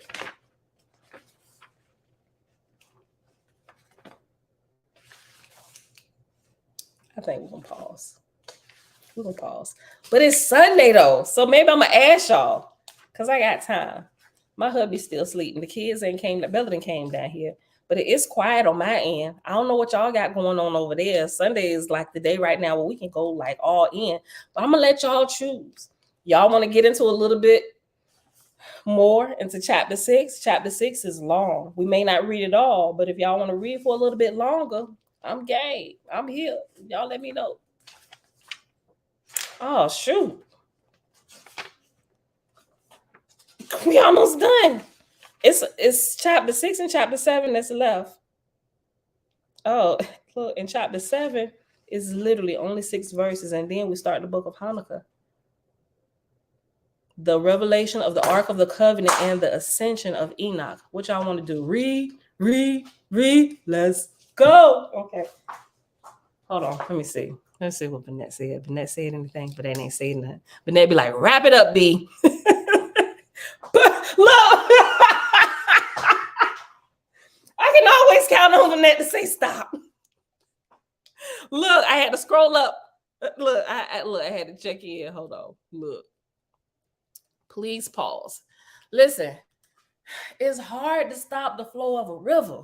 Ain't that what we just read? And the river is flowing in the yes direction to keep going, right?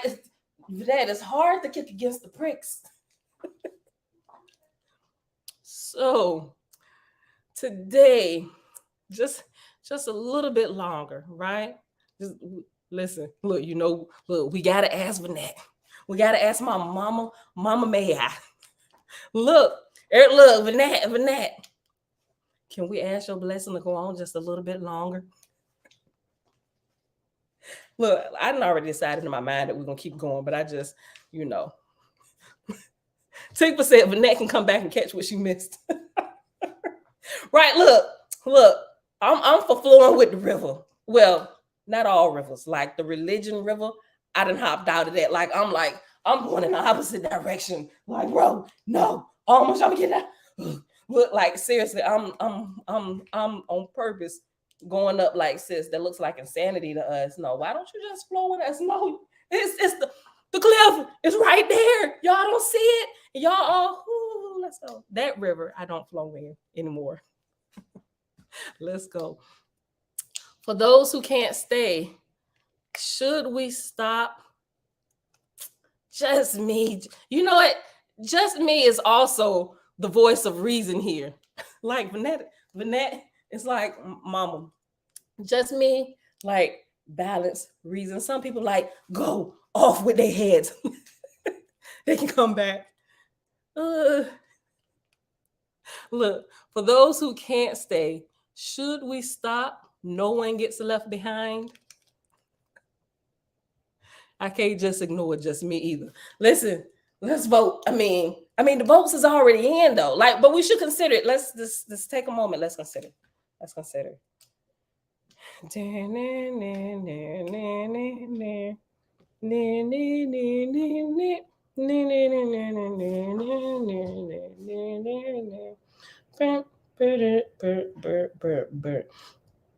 They won't necessarily get left behind because, good morning, baby. They could come back and watch it later.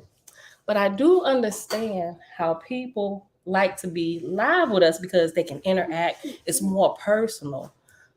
And it is Sunday. Like, I'm considering these things. It is Sunday. This is the time, like if we still went to church, we'd probably still be sitting in church. Maybe not quite yet. Some of y'all ain't got to be there. It's early. But sometimes, we might still be sitting there a little bit longer than an hour and 43 minutes. I'm just like, should we?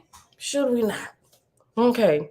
Looking at the masses, everybody is saying, let's continue on. Like, this is the day where we really can go like all in, right? So I'm saying, if you have to go ahead and gracefully bow out. We're not going to leave you behind. We're going to catch you back up, right?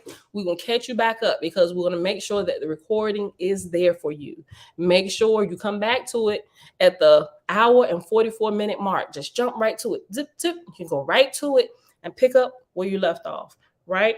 If there's something that you get in the last portion of today's video where you have a burning question, you can leave it in the comment section. I promise you, I'm going to come back and look at the comments. Matter of fact, my notifications are already turned on. So anytime y'all leave a message in the comment section, I get it. And I also get an email, right? So we will not leave you behind. But I think this day, we're going to continue on into this next chapter. Just a little bit. Just a little bit. Could we all get together later? No, because I got homework I'm going to be working on. I mean, we could get together. We got groups, all these different rooms and channels that's been created. Sure. Set the time and date, and all those who could attend. Somebody else go live. I will come to y'all live, right? I'll listen. I'll put y'all on while I'm working, doing what I need to do, right? All right, so that's enough deliberation. Page 199, chapter 6, the 7 heavens. Just a few yards away. Look. Okay, hold on. All right, chapter 6, the 7 heavens. Verse 1, now, O Enoch, behold the 7 crystal orbs above my right hand. Lo, these 7 orbs symbolize the 7 heavens of your world. This night you shall know their mysteries. Yea, you will know the mysteries of the 7 heavens. Gaze, Enoch, into the first orb. Behold, as I gazed into the first orb, it was as though I were transported into the orb. Yea, I was hovering in the sky of a heavenly world in a body of light, and the lady was with me.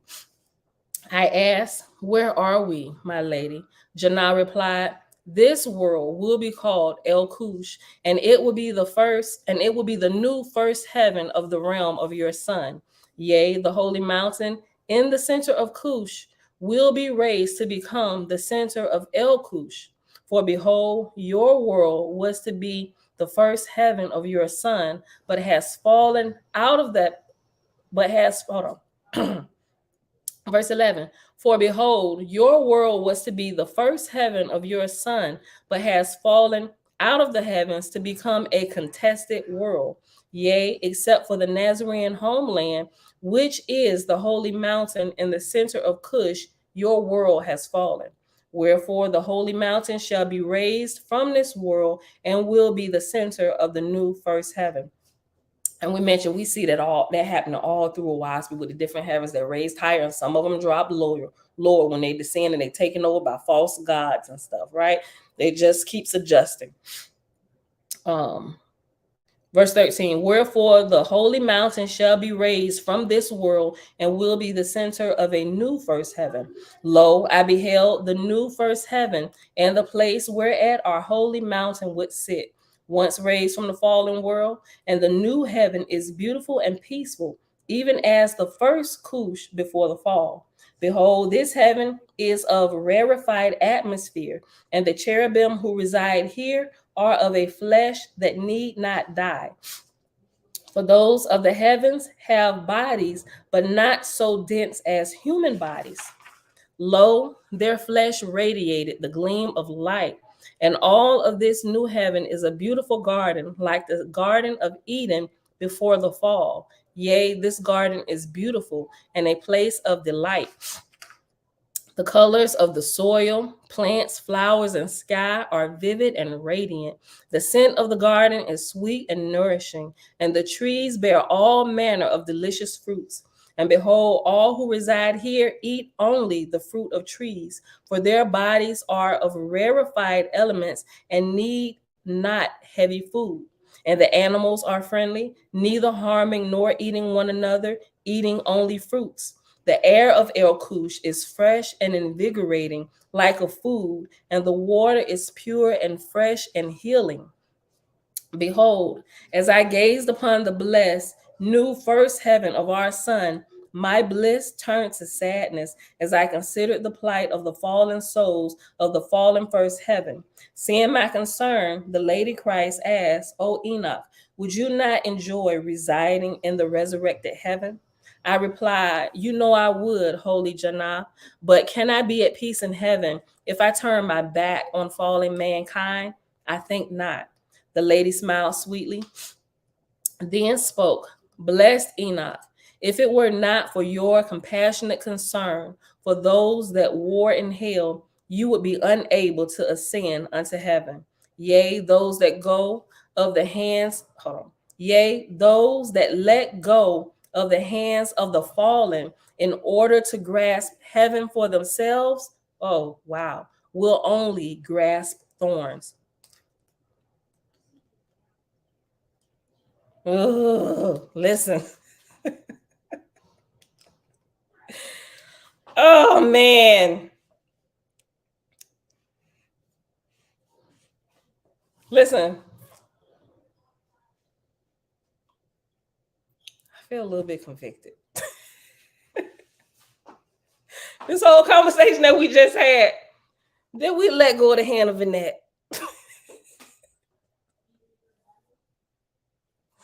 Vinette, is you still here? Vinette probably in the background cursing us out. Not that she cursed anything. I don't know. Vinette, did we let you go to go higher? Because this would not be good. Vinette, what y'all think? Look, you still here? Okay, you still here? Okay, so you still here? We ain't let you go all the way. Okay, listen. Okay, no, but seriously. Okay, so I had a conversation with Vanette on the phone the other day, right? And so, granted, everybody has busy mornings where we got things that are already planned, and we're in different time zone, and Vanette is in a different time zone, right? I did not know that, right? But she has gracefully, just like a lot of people here in different time zones, they chose to adjust their time a little bit so that they can be present live, because they said watching the replays is just not, they just don't get the same feel and camaraderie and the engagement like you do when you live, right? So they adjust. But I want to be mindful of that. Even though, listen, me and Vanette at the buffet. Look, even though we can't please everybody all the time, but I would, right? Like if we were at a place, where we were all physically together, we would have to be mindful of this. Granted, we wouldn't have to deal with the different time zones because everybody would be on the same time zone, right? So I don't want to just because we're online, just come back when you can, right? And granted, everybody knows that, but I do want to consider the people that want to be live, right? So let's just say, and I think we've been doing it for a while, like the weekends, kind of since I started school, with the exception of Saturday, and until I'm done with school, because my master's classes are Saturday. All the master's classes for ECPI is Saturday, so we really only have Sundays to just get it all in, right? So we can stay like 2 hours, like on purpose on Sundays. So if that's what we're gonna do. We're gonna let everybody know Sunday is our day, right? Cosmo and Cal, what's going on, fam? You've been hanging out in the background. Do we have an idea what time this text is supposedly written? We can get all into the schematics about this. Like, no, not seriously, not being disrespectful or anything. You can go back. It's some information on that. We're gonna get into it. But what we're looking for here, I don't want this to become like, and not saying this is what you're doing, not at all, Cosmine, but because we're reading the books from the different places, what we're doing, we want to use our spiritual growth, our intuition, our discernment to be able to decipher. It doesn't matter whether the text is recent, right? Or if it was a more ancient text. What we're looking for is the truth. Does the truth resonate? Is it a principle that can be tested? That's why even though I y'all hear me say from time to time, and the Christian Bible is the newest book on the block or whatever. It's the newcomer to the party. But there are still some principles in there, even though it may have been taken from older texts. Some of it is still true, right? You can find some nuggets there. And even though it was in the 1600s that was created, or whatever the timelines, what we're doing here, we're looking for truth that we can take and we can assimilate, and we can test, we can talk about it, and we can apply it to our life. Me, I'm of the mindset, not saying that it doesn't matter, because I think it does, right? If you're the scholar that gets into the timelines, then by all means do that with your research and study. But as for my research and study, we're pulling out like the nuggets of truth from everywhere. And some people don't agree with even all the books that we may have, but that's the beauty about my channel. We're free to just be, right? And we're gonna go against the status quo. We're gonna look at other books, right? I love Owaspi. Owaspi is not the only source of truth out there, right? All the books that we have is written by men and women, right? Regurgitating the truth, how they understand it, passing it along, whatever, adding their understanding, their new revelation on top of the ancient understanding, developing it a little bit more, just like the generations of phones and iPhone. Like we upgrade the information based on our generation. We take what was good in the past. How can we continue moving this forward and merge it with the new information that we have and the development of this generation? We're taking it and we're making it our own, right? So, but yeah, as for the dates and stuff, I don't honestly, I'm not gonna sit here and lie and say I remember the dates and all of this, the scrolls or whatever. It's in here. They talk about it a little bit in some other documents and stuff he has where you can find that, but I can't just like rattle that off to you like right off the top of my head. But the date I can give you like right now is the publishing of this. The publishing of this translation, although I do know that they have been working on it for years. The copyright for this is 1997, but this is This is not just in 1997. It was way before them, these texts or whatever, because they got it translated from more ancient scrolls, right? Even more ancient than a lot of this other stuff that's out here. So, okay. And are they saying Enoch is a man? I think that falls in line with everything else I just said too, right? We know, depending on what text you're reading, right? Just like the Bible will take and combine a lot of the lessons, nations of people into one person. Different religions, different books do that. But I don't want us to get sidetracked here on this channel. Like, we understand that. I don't want to make a big deal of it, because I don't think it really has anything to do with the price of tea in China. I think what it's really about is personal spiritual growth as a collective. Each religion, each religion, nation, hold on. Each religion, nations of people, they teach the truth. They take the truth that they learn, they put it in stories, they combine things, to teach it, and it's passed down, and people misunderstand the teachers. Like, all of that is happening. We understand all of that. So getting into the man or the nation, just like Shem, Ham, and Japheth, Bible say they're individual people, but we get over into Owaspy, these are nations of people, and I'm inclined to believe that there are nations of people. But even in that, it's still the stories and analogies and histories. The whole point of all of this is not that we like marry ourselves to stories. It's to pull the teaching principles out so we can grow. Whether if it was a single person or a nation of people, at this point, I care not, because now I understand that it's not about whether it's an individual or a nation. Yeah, they use the person or the nation to convey the principle, but it's the principle that we're looking for.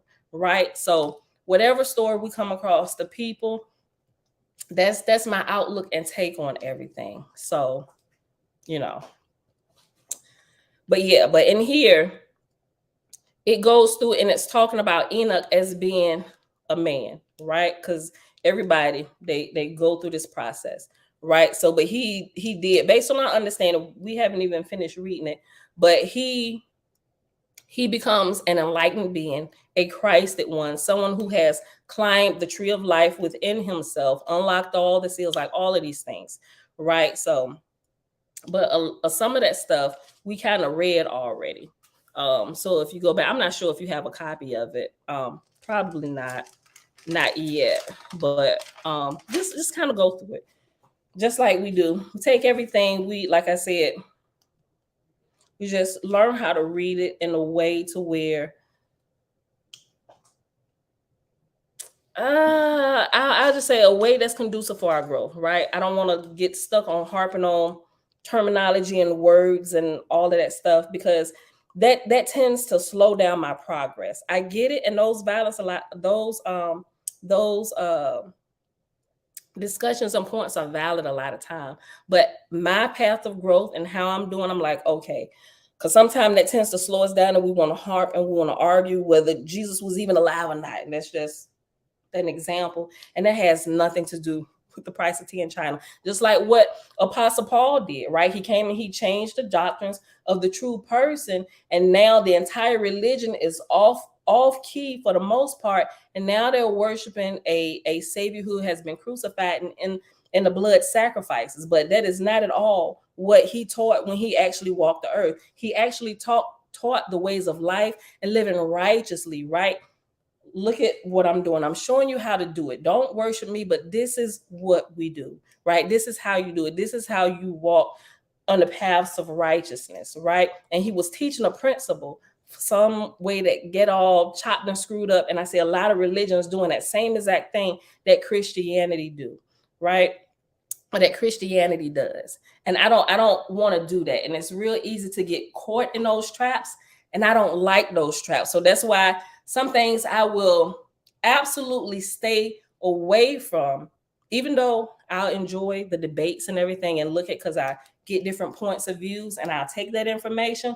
How can we not run into that over here? Because I want to help remove all stumbling blocks to growth for everybody that's looking for truth. I don't want there to be anything. We'll talk about it, but I don't want to just like harp over terms. That's why I'm like, listen, everybody's talking about the same thing. They just explaining it in a different way. And that's what I see as we're going through all of this stuff. So definitely ask the questions. We can talk about it. But here, I want to help remove some of the stumbling blocks, all the things that's been erected to keep us separated and arguing and going at one another. I don't want to have that here.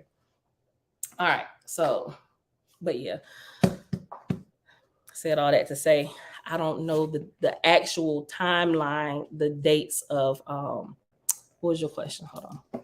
Cosmon.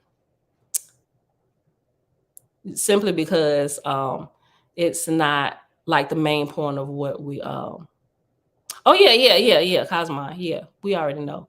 I was just saying that's not the I don't really give out the dates of the scrolls and all of that stuff. It's there. If you want it, you can go look at it, but that's not my focus. I'm just trying to find truth and testing things to see how it can benefit my growth, right? And share it with y'all. Some things I ain't got worked out. I'm like, look, y'all need to help us out. I just screwed this up. What y'all get? Let me know what results y'all got. Okay. I went too far. Oh, there we go. Grasp only thorns. Okay. All right. So Vanette, okay, Vanette's still here. Hold on.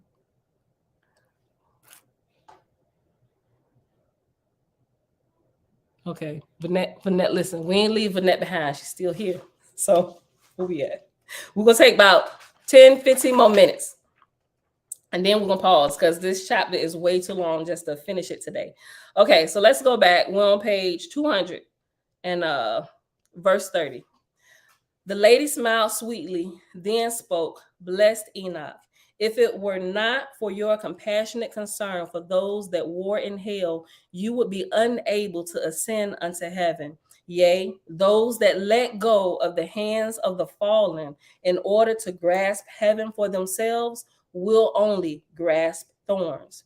For truly, those that reach low to lift the fallen reach the heights, and those that turn their backs fall back. Know this: those that reside in heaven serve those of the worlds below them.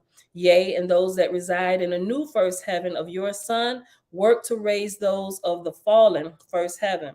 For the fallen world of your birth is now a contested world. Behold, a contested world is a world wherein neither Lucifer nor Elohim has won final victory. Such a world is a battleground, a war between the children of light and those of darkness. For such a world, though having fallen from the heavenly hierarchy of ascending worlds into the hierarchy of fallen worlds, is not yet firmly in the grasp of Lucifer and may yet be pulled away from him by Elohim. The fallen worlds are hells, but the higher hells are called contested worlds.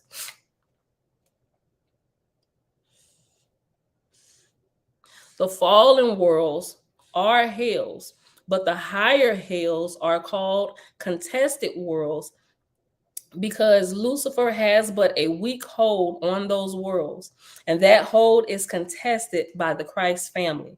Yea, due to rampant killing, your world has fallen from the heavens, for there is no killing in the heavens, but the Lord and Lady still have dominion over many in your world. And according to the rules of intervention, we actively contest the fate of your world. Just kind of like what a wasp be like. We in the book of Osiris now, right? The creator be like, listen, the red star is about to go through this portion of the great serpent, or this time and age, and it's fluctuating. We need somebody to go and keep them on the right path because they falling lower and lower. Bring them back up higher. We're trying to get them ascending, right? The fallen worlds are hells, but the higher hells are called contested worlds because Lucifer has but a weak hold on those worlds, and that hold is contested by the Christ family. Yea, due to rampant killing, your world has fallen from the heavens, for there is no killing in the heavens. But the Lord and Lady still have dominion over many in your world, and according to the rules of intervention, we actively contest the fate of your world. And if your world is raised to once again reside in the heavenly hierarchy, El Cush will again join Cush. Yea, the old first heaven will be one with the new first heaven. And in that day, to seal our victory, the Lord and Lady will reside on your world for 1,000 years. Until the glorious day of victory, the Nazarene homeland will be raised to the center of El Cush, until the glorious day of victory, the Nazarene homeland will be raised from the center of Cush to the center of El Cush, but the Nazarenes will not abandon the fallen world, but will work to raise it. Yea, the Nazarenes will maintain a remnant in the fallen world, and we will be of that remnant here in this fallen world. Yea, the Nazarenes will maintain a remnant of the fallen. Keep screwing this up. Okay, one more time. Yea, the Nazarenes will maintain a remnant in the fallen world and will have a homeland in El Cush and will work to raise the fallen world.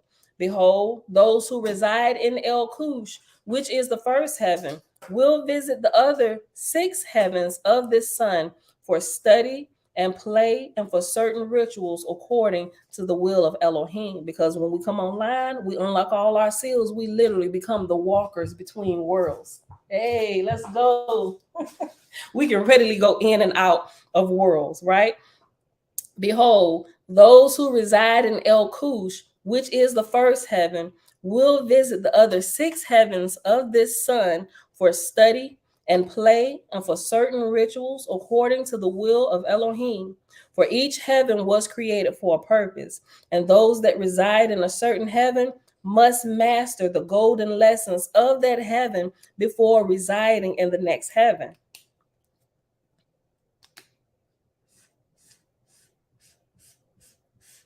Lo, they that master the lessons of the first heaven have attained Sekel Neeman. Sekel, Sekhel, Neeman, Neeman. Lo, they that master the lessons of the first heaven have attained Sekel Neeman, which is faithful consciousness. One attains Sekel Neeman by meeting the 3 requisites. The first requisite is to maintain Sekel Mutba, Sekel Sekhel Mutba, Mutba, which is natural consciousness, by resisting the Luciferian temptation to abandon natural consciousness for the unnatural. For the natural consciousness is the gift of Yahweh, but unnatural consciousness is the great trap of Satan. Think not that the great trap is your new world. For behold, throughout the mother ovum, in the lower worlds, the great war has been long fought, and this war is between those of artificial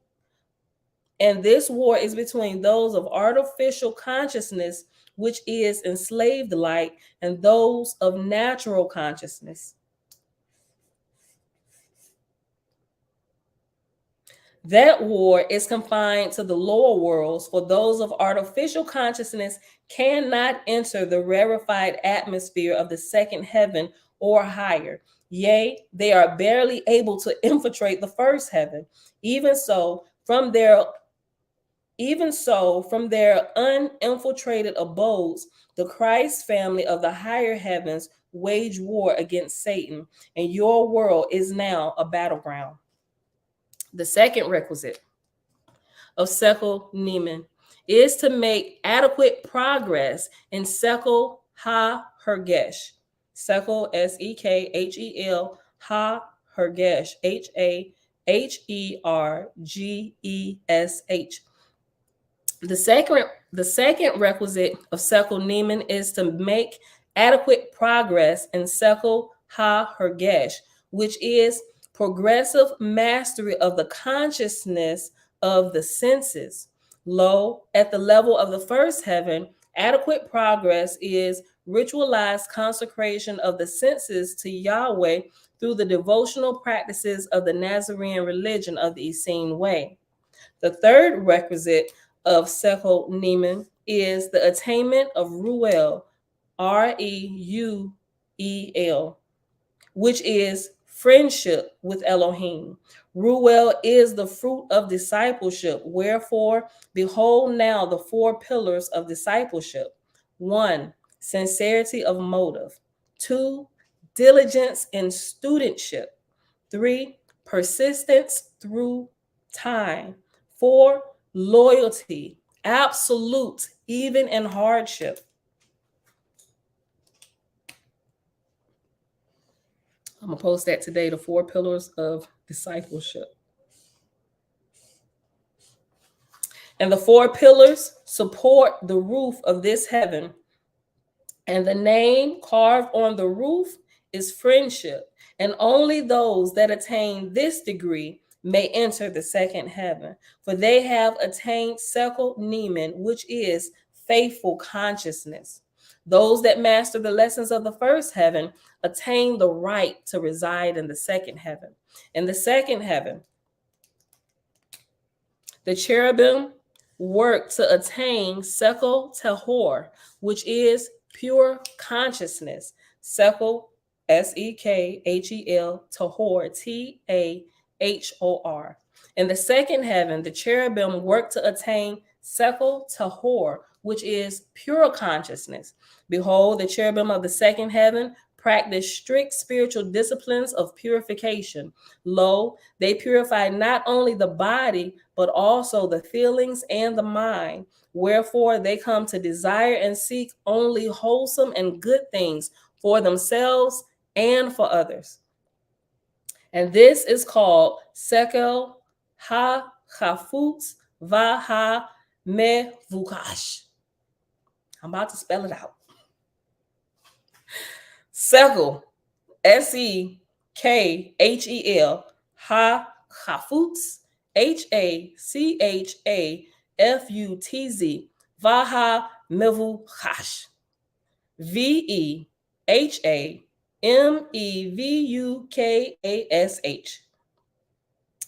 Let me just start the whole verse over. Verse 69. Well, it's a couple verses. Behold, the cherubim of the second heaven practice spiritual. Behold, the cherubim of the second heaven practice strict spiritual disciplines of purification. Lo, they purify not only the body, but also the feelings and mind. Wherefore they come to desire and seek only wholesome and good things for themselves and others. And this is called Sekel Ha Chafutz Veha Mevukash, desired and sought consciousness. Yea, the attainment of Sekel Tahor depends on the attainment of Sekel Ha Chafutz Va Mevukash, which is attained only by strict adherence to spiritual disciplines. Yea, through strict spiritual disciplines, they rid themselves of wrong desires and wrong pursuits, even wrong thoughts. This, along with purification of the body, leads to Sekel Tahor. Behold, even these strict disciplines of the second heaven are practiced in the spirit of joy. For lo, the Essene tree of life is in every heaven, and within each of the cherubim, and the angel of joy is of the tree of life. Know this, O Enoch, any spiritual discipline practiced without joy, even the strictest disciplines of the cherubim of the second heaven, produces naught but bitter fruit. Such joyless discipline is not the Essene way. Oh, I'm so glad I love what I do here in the mornings. This is beautiful. I can see this. Like sometimes I have my mornings, and I only have those mornings because I probably went to bed too late, and I don't want to turn the bed loose. Like I want to get some more sleep. But I enjoy the discipline and how it's developed me by sticking to something, right? Because many years ago I was like all over the place, couldn't be consistent with nothing. I was like, I have to find something to be consistent with, right? And it's such a joy. It is. I love it. Verse 76, I'll go back. Behold, even these strict disciplines of the second heaven are practiced in the spirit of joy. For lo, the essene tree of life is in every heaven, yea, and within each of the cherubim, and the angel of joy is of the tree of life. Know this, O Enoch, any spiritual discipline practiced without joy, even the strictest disciplines of the cherubim of the second heaven, produces naught but bitter fruit. Such joyous discipline is not of the Essene way. Behold, this great work of self-purification, the primary work of the cherubim of the second heaven, prepares them to reside in the third heaven. For lo, only those who attain sekul tahor, which is pure consciousness, may reside in the third heaven. Yea, those that master the lessons of the second heaven attain the right to reside in the third heaven, for their self-purification has prepared them for the primary work of the third heaven, which is prayer on behalf of others. Lo, prayer is important in every heaven, yea, and even in every world. But in the third heaven, prayer is the primary activity. Yea, the cherubim of the third heaven have attained sekul ha-kaf. Hold on, screwing this word up. And I'm probably not even saying it right. Look, yea, the cherubim of the third heaven, having attained sekul ha-kafutz veha mefukash in the second heaven, will not pray amiss. Let me go back and read it again. Yea, the cherubim of the third heaven, having attained sekul ha-kafutz viha mefukash in the second heaven, will now not pray amiss. Thus they are fit to become masters of prayer, praying on behalf of others. They pray for those of the first and second heavens, and of those of contested worlds, and those of hell realms. Wherefore the cherubim of the third heaven are known as the angels of prayer, for that is their primary work. This is so good. Listen, hold on. Look, hold on. Me too, Tabitha. When in the spirit realm, I will be much qualified to pronounce those words. Hold on.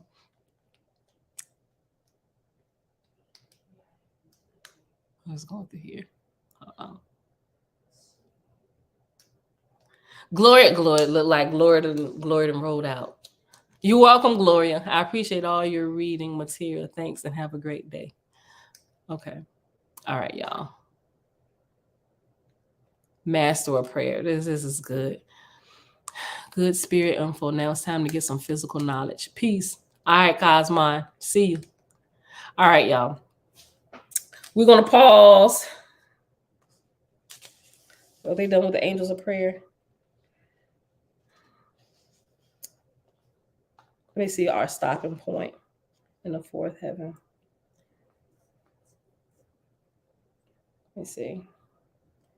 Anybody that wears that body. Okay. Let me see.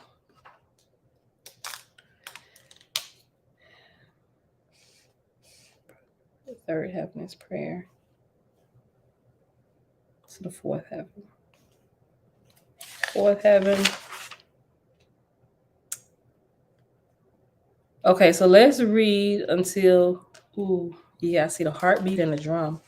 Let's read to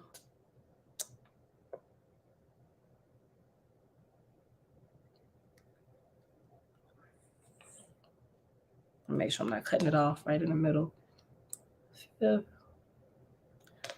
5th.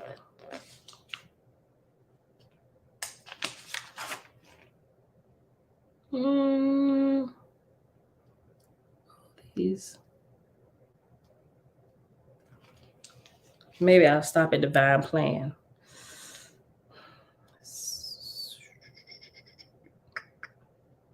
I think that's where we're going to stop. Okay. All right, so we're going to stop at verse 150 on page 208. That's where we're going to stop. Okay, so a few more minutes. Okay, so go back to verse 89. No, let's just go back to verse 87. Okay. Verse 87. Yea, the cherubim of the third heaven, having attained Sekel ha-kafutz viha mevukash in the second heaven, will now not pray amiss. Thus they are fit to become masters of prayer, praying on behalf of others.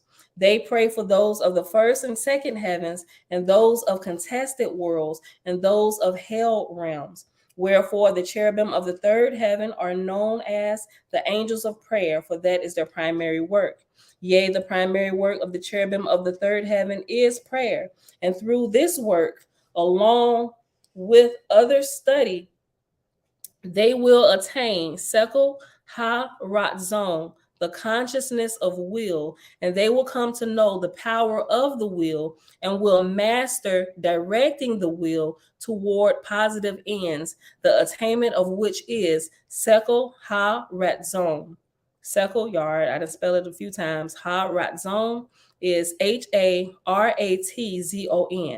Having attained Sekel ha-ratzon and having amply demonstrated the attainment of having attained Sekel ha-ratzon and having amply demonstrated that attainment, the cherubim of the third heaven ascend unto the fourth heaven. Behold, those that reside in the fourth heaven are filled with great love. Yea, so much love fills their heart that it shines outward like rays from the sun. Yea, they have attained Sekel Mazhir. Mazhir is M-A-Z''Hir. Yea, they have attained Sekel Mazhir, which is radiant consciousness. I took my radiance book upstairs. I put it on my new bookcase my husband got me. All right, look. Yea, they have attained Sekel Mazhir, which is radiant consciousness. In the fourth heaven, their work is to share love by being love.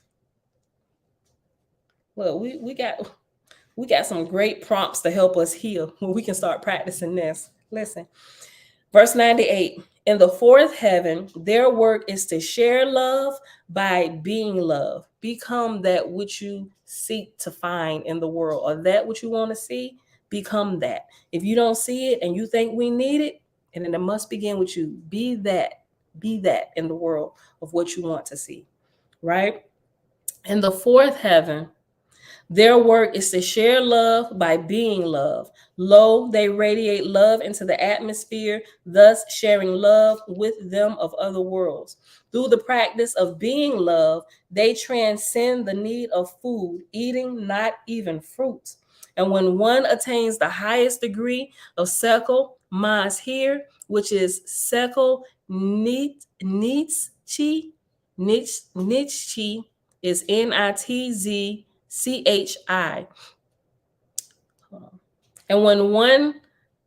And when one attains the highest degree of Sekel Mazhir, which is Sekel Nitzchi, one has attained the body that cannot die and will ascend to the fifth heaven to receive a holy mission. Boy, this is good. Behold, Sekel Nitzchi means enduring consciousness. It is the consciousness of the great lovers, those who love so much that even their bodies cannot die, for love is eternal.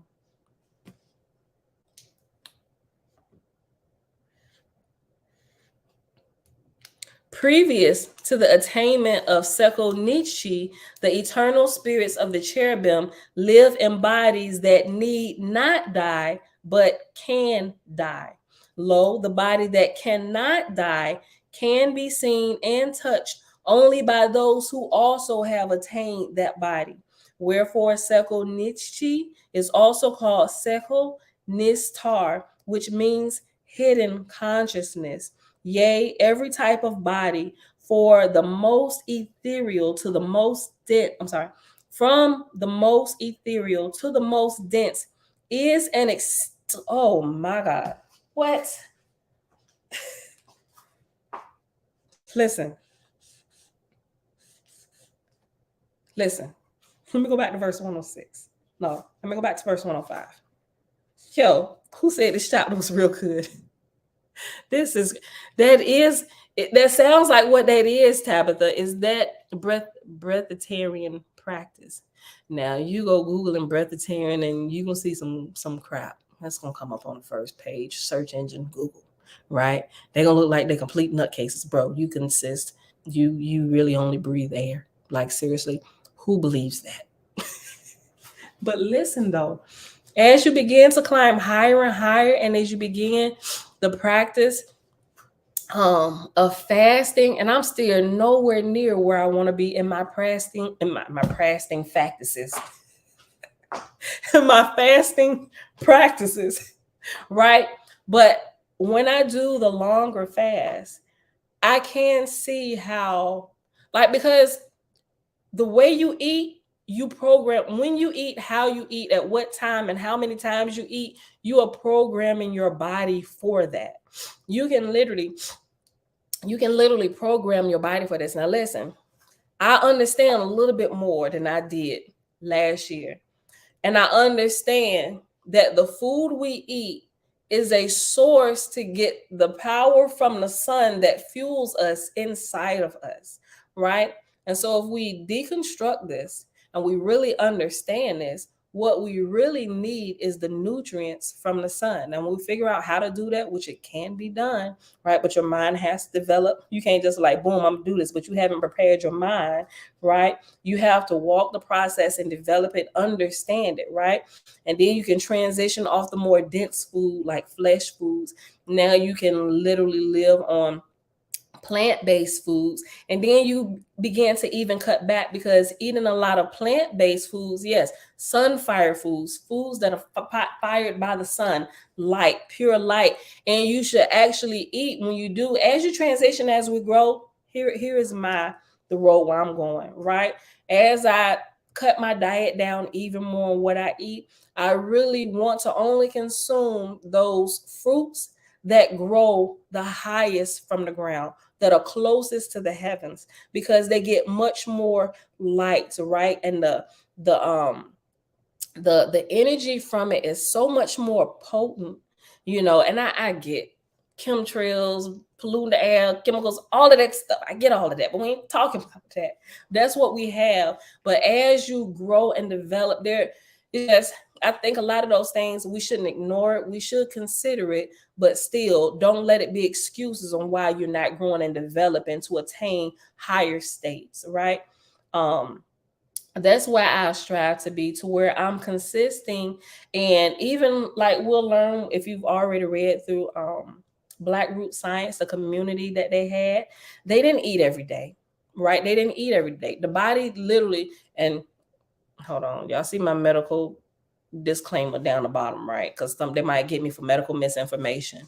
But we really were not designed to eat every day, right? When you're younger, I like the process how it lays it out. The children, younger children, because they're in these critical stages of growth, they need more food and nutrients, and but as they get older, they fast a little bit more, right? And then as you fast more, you do periods of fasting, and then it becomes a lifestyle where you're not eating every day. You just progress. You're eating every other day, then like every 2 days, and then like once every 3 days. Because if we look at the system of the body and how it operates, and it passes through like full cycles of passing food and pulling nutrients, it's about 3 days, right?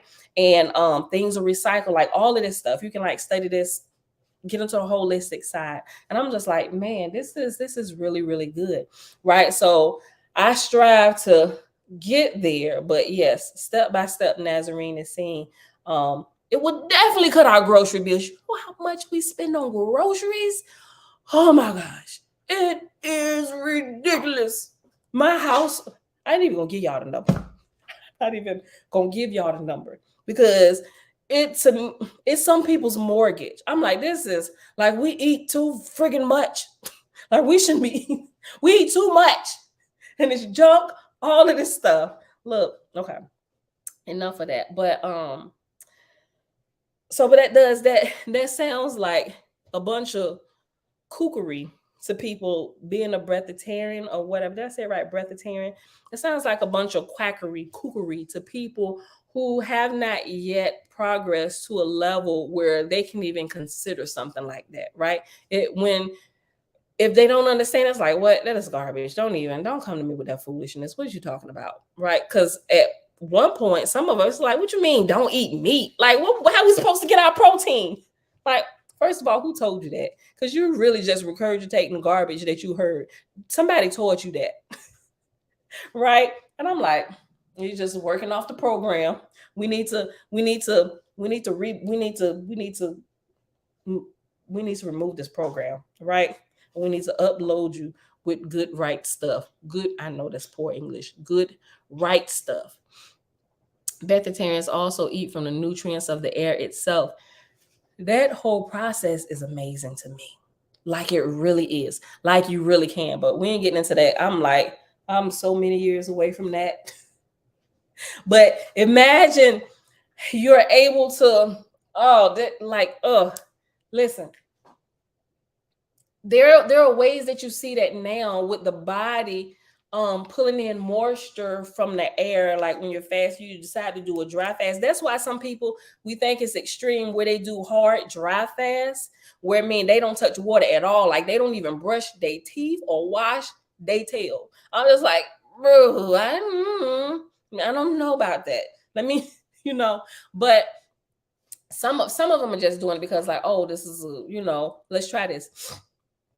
But like if you're gonna do that, make sure I would say fast with fruits and veggies, water, do a really good cleanse. And I would say you probably shouldn't do that a hard dry fast longer than 3 days, right? And look into this stuff yourself. I don't want this to be considered as medical misinformation because multiple people have done it, right? But the longest I've ever done a hard dry fast was 24 hours, right? But the night before I showered real good, right? Everything, but going more than a day because that's almost kind of like natural. Natural. I shower like twice a day, but like on purpose, doing that, I would shower the night before. And then when I come off, I would, go in because it just depends. You really need to have a purpose on why you're doing it. You really need to understand it, and not that it's required because it's not. It just depends on the disciplines you're trying to develop yourself, your own, like all of that stuff. So, look into it. They thugging in the spirit, bro. I bet they stanking in the spirit too. No, but seriously though, like we would. Okay. I don't know. They depend on how far along in a spiritual walk they are, right? They might not be stanking in spirit. Like if they're making a practice of it, they actually might they might have a really good scent attached to them, right? I'll listen. I'll never forget this. When I was doing my last long fast, I think I might have shared this with y'all. It was weird. Because I didn't quite understand the dream, but there was a door that I was going through, and it was the door that I had to get through was guarded by cats, right? I don't even know why. For real. I ain't got nothing against cats, but I ain't really a cat person, right? Like if I had to get an animal, it'll be a dog. Even though we had a blind little cat when we was younger called Kitty, we named the cat Kitty Licking. Boy, Oh, I had an amazing childhood. Listen, I had a blind cat, but that was probably what scarred me, right? My blind cat when we was younger. And then she fell in the vent. We were searching for Kitty Licking for 24 hours. We kept hearing her crying out. Yeah, it was like, Kitty Licking, where are you? Like she could talk to us back. Right? We finally found the cat had fallen into the vent in my bedroom. As you know, them vents that's on the floor, you can pull them out. The cat was blind, right? Us not thinking as children, like it's hot during the summer, pull these vents out the floor so this air can whoosh up out. Kitty Licking was not aware that there was a hole in the floor and she fell in the vent. Oh my gosh, that had to have been the worst few hours of her life. Like, you blind and you didn't put me. I done found myself in a household of a blind family. The blind is leading the blind. But for real, I was walking. I was on a path somewhere, and this door, this extension where I had to go, it was being guarded by cats, like big cats, lion cats, small cats, like cats of all sizes. And the closer you got to the door to get through, the bigger the cats were. And I got up there and I was looking, I'm like,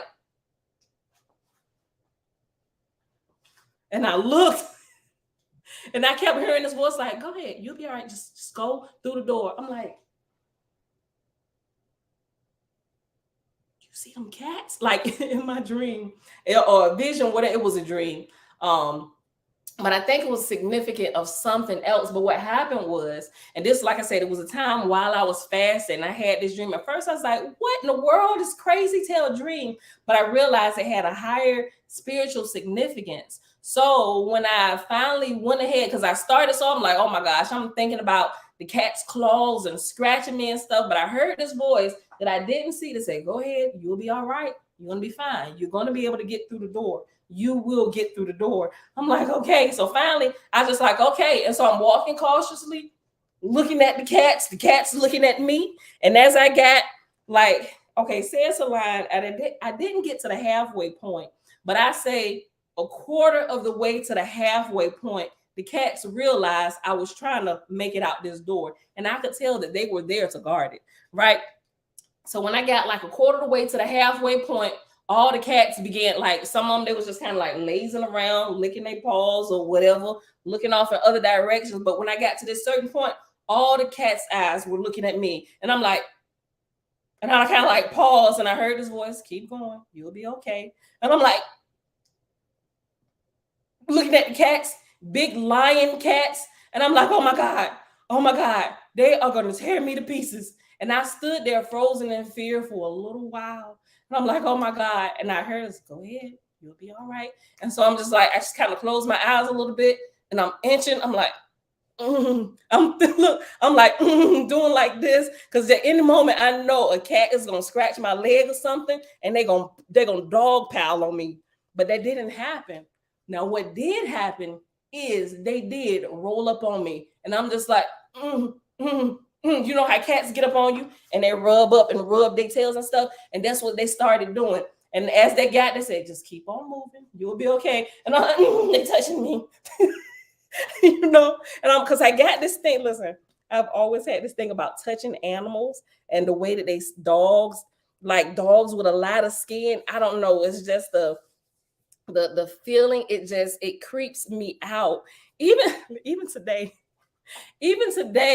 I'll rarely touch an animal, even though I like them, but I don't know, this, what do you call it, sensory something, like, I don't know, that's like really overloaded in me. And I'm just like, I don't know, you know, and they rubbing up against me and they got up on me, and the big ones, like some of them was like eye level with me, and I could feel them brushing against me. And I'm like, oh my God. And so I'm trying not to freak out, but I just kept hearing this calmer voice, keep going, you'll be okay. Right. And then I began to notice that the cats began to do something. After they rubbed up against me, they looking at me, staring at me. And I'm just like, oh. And I had my eyes closed for a second. Then I decided to open my eyes just to make sure I was going to get through this door. And how far away is the door? Right. And so I'm walking, and then they began to sniff me. They said, and I'm like, I'm thinking to myself, why are they sniffing me? And I hear this voice, keep on going, you'll be okay. And when they when they were sniffing me, it was like they caught a scent, a whiff of something good. You ever watch cartoons like Tom and Jerry when they cooking a pie or something, and that smell just like intoxicates them? The smell, whatever smell that was on me, on my aura, intoxicated the cats, right? And it completely, like their whole, it's like it intoxicated them, and what's the word I'm looking for? It intoxicated them. It was a good smell that they smelled, and they literally, they let me pass. You know, it was like they was intoxicated. The smell, it was like the looks that they had on their face when they smelled me. It was like like they like enjoyed the smell that came off of me, and they let me through. I was so freaking scared to get through these doors. You know, I'm just like, because I ain't gonna say I got a fear of cats, but it's like, I don't fool with y'all like that for real. And I don't really know why. I just got this, I don't know, you know, I don't know, but that it's weird to me. And I realized, I'm like, okay, they were there to guard this door. So I kept hearing this voice, go ahead, you'll be okay. You can get through the door. Go ahead.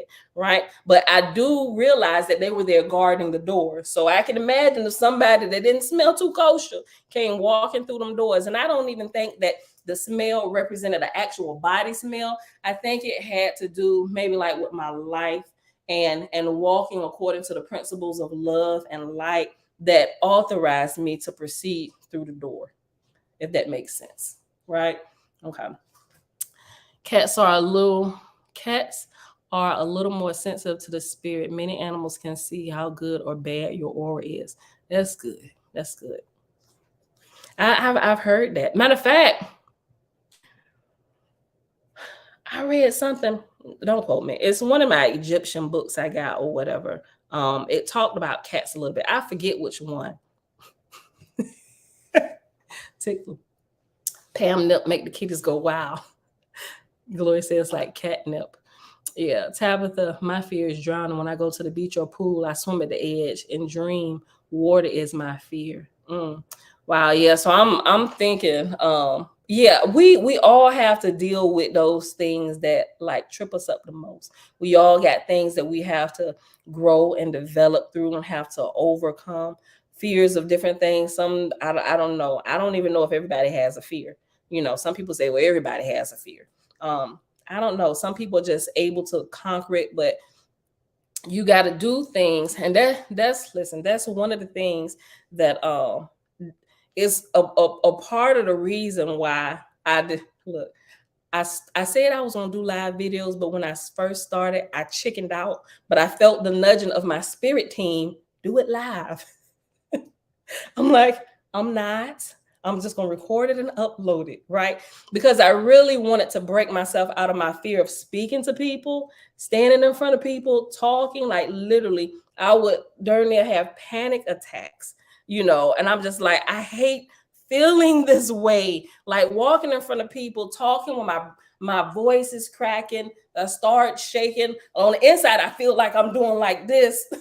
But I wasn't, but I felt like that. And I hated feeling that way. I was like, I have to do something to kick this fear, you know. So, but it's took a while. It's taken a while, but I'm definitely not where I used to be. I'm overcoming step by step, day by day. All right, y'all. Squirrels just love me. Maybe it's the peanuts or something. That's Serena saying there is a squirrel guy on TikTok. Like the squirrels love him too. Like I'm like, I didn't even know squirrels would get that friendly with you, right? They show up. Look, I'm gonna share videos of the squirrel guy on TikTok. Let me finish this, y'all. Let me finish this. Okay, let me finish this. Let's go back. Okay. Verse 105. Previous to the attainment of Sekel Nitshi, the eternal spirits of the cherubim live in bodies that need not die, but can die. Lo, The body that cannot die can be seen and touched only by those who also have attained that body. Wherefore, Sekel Nitshi is also called Sekel Nistar, Sekel Nistar, which means hidden consciousness. Yea, every type of body, from the most ethereal to the most dense, is an extension of the consciousness of the being who wears that body. And everybody ever worn by a being is within the ovum of light of that being, even the bodies of the past, present, and future. Through this, though this truth cannot be fathomed by the mind, for it transcends the mind. Let me go back. Verse 108. Yea, every type of body, from the most ethereal to the most dense, is an extension of the consciousness of the being that wears that body. And every body ever worn by a being is within the ovum of light of that being, even the bodies of past, present, and future. Though this truth cannot be fathomed by the mind, for it transcends the mind. Lo, the body that cannot die is hidden within whatever body is normative in whatever world these cherubim visit. And if the body that is normative is mortal and dies, these cherubim take the body that cannot die with them to the next calling.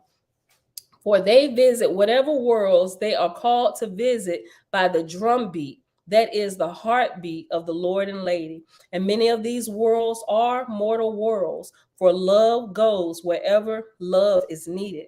Though Sekel Nishchi is not usually attained until one resides in the fourth heaven, behold, there have been and will continue to be exceptions. For lo, Sekel Nishchi is not confined to a space or time, for it is a degree of love that knows no boundaries. Behold, O Enoch, when your father, holy Abdiel, answered the question of the drumbeat, that is the heartbeat, with the words, I will go, he was taken to the fifth heaven and then visited other heavens to prepare for his work. And though it may seem that little time has passed on earth, while Abdiel visited the seven heavens and worlds beyond this sun, who was astral projecting, meditated, he left outside of his body. And though it may seem that little time passed on earth while Abdiel visited the seven heavens and worlds beyond this sun, behold, time is as calculated on earth. Hold on. And though it may seem that little time passed on earth while Abdiel visited the seven heavens and worlds beyond this sun, behold, time as it is calculated on earth is not as time in the heavens. It was likewise with your mother, holy Isha, whom also answered the heartbeat, and likewise will be with you, who are also an exception. For such is the mystery of the heartbeat, that is the drumbeat, which is beating in the unison of the hearts of the Lord and Lady. And those who hear that heartbeat will hear the question, who will go? And those who answer, I will go, ascend unto the fifth heaven, then beyond, then below. Yea, those who attain Sekel Nitchi will ascend unto the fifth heaven. There they will receive Maza Gedola, the great revelation, which is a vision of a great work. Yea, even as you, Enoch, will now receive the vision. For when you sat in the center of the garden of Cush, you heard the question, yea, and you gave the answer. Wherefore you have crossed the rainbow bridge and come to me at the word of the Lord. Even now, though you know it not, you stand with me in the fifth heaven, for it is the fifth heaven where the rainbow bridge took you. Receive now the Mahaze Gedola, the great revelation. Behold, the revelation of all that has been, which is the first part of the Mahaze Gedola. I, Enoch, looked within and saw the mysteries of life revealed. Yea, I watched as the Ancient of Days asked the first question, who am I? And lo, I heard Yah become Jah with the declaration of the first answer, I am. Yea, I watched the story of Jah unfold, even feeling the story unfold within my heart. I saw and felt the first feeling of Jah, and that feeling was bliss, which is the love of I am, which is also the great appreciation. Yea, and I tasted the gracious wish, which was the wish that the one alone share the existence, consciousness, and bliss with one another. Lo, I witnessed Jah become the first male as Jala came forth from Ein Sof as the first female, together becoming God and Goddess transcended, Jah. Yea, the one alone was now the lover and the beloved, the one another. And I perceived the divine plan. Yea, I saw how the plan was made of many parts to achieve the one goal. And that goal is the great goal, which is the great why, which is I and I. And the great goal is to create divine children who freely choose to join Jah in the blessed day of play and perpetual communion. And I perceive the parts of the plan. I perceive the divine way, which is the way of Yahweh, which is the way of creative expansion of existence, consciousness, and bliss.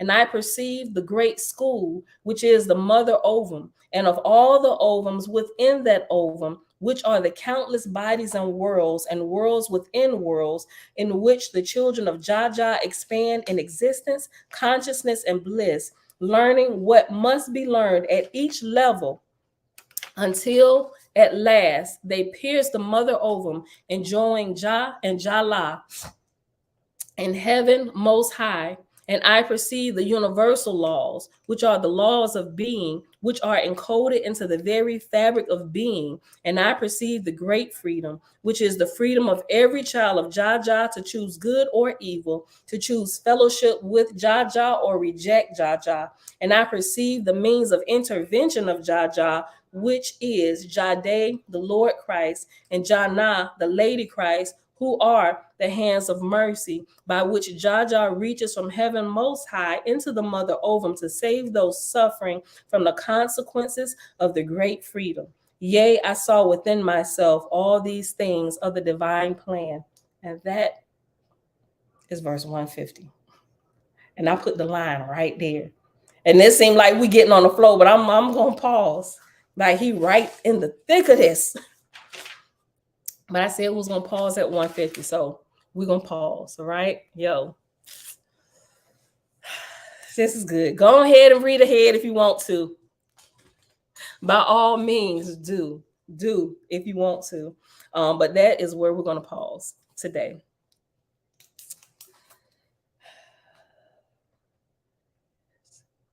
We started page 188.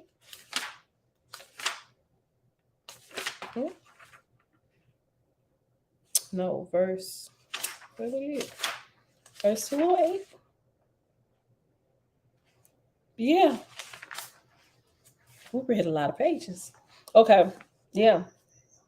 We started at page 186 and we read all the way to page 208. We're in, okay. So we were in we picked back up in chapter 4. We're now in chapter 6.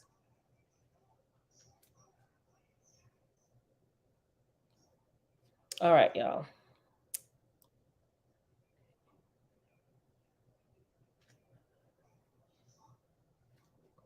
All right. So that's it for today, y'all. It is Sunday, April the 30th, 2023. It is the last day of April. Tomorrow is May the 1st. It is April 30th, 2023, day 28 of year 5 of reading through books, laws, and prophets. And of the 5-year consecutive day count, it is day 1411. We are reading the Secret Nazarite Scroll. The official name is the Holy Megillah, the Nazarene Bible of the Essene Way. We started at chapter 4, in the book of Enoch, and it was on page 186, and we read all the way up into chapter 6, and we're a portion of the way through it. And we read up to page 208, and we paused at verse. I'll put this verse 150. So we'll pick this back up tomorrow. And I still don't think we're going to finish it tomorrow. Oh, no, we might. Oh, well, dang. We could have finished it today. Okay, so we probably will finish this tomorrow. We'll finish this tomorrow. Yeah, we'll read one chapter in the book of Osiris, and then we'll finish up the rest of this, the rest of chapter 6 and chapter 7. Chapter 7 is the last chapter of the book of Enoch, and it's literally only 6 verses. And the title of it is The Initiation of Enoch as a Christ. And then it goes into the book about his daughter, which is Hanukkah, right? Hanukkah was Enoch's daughter. Hold on.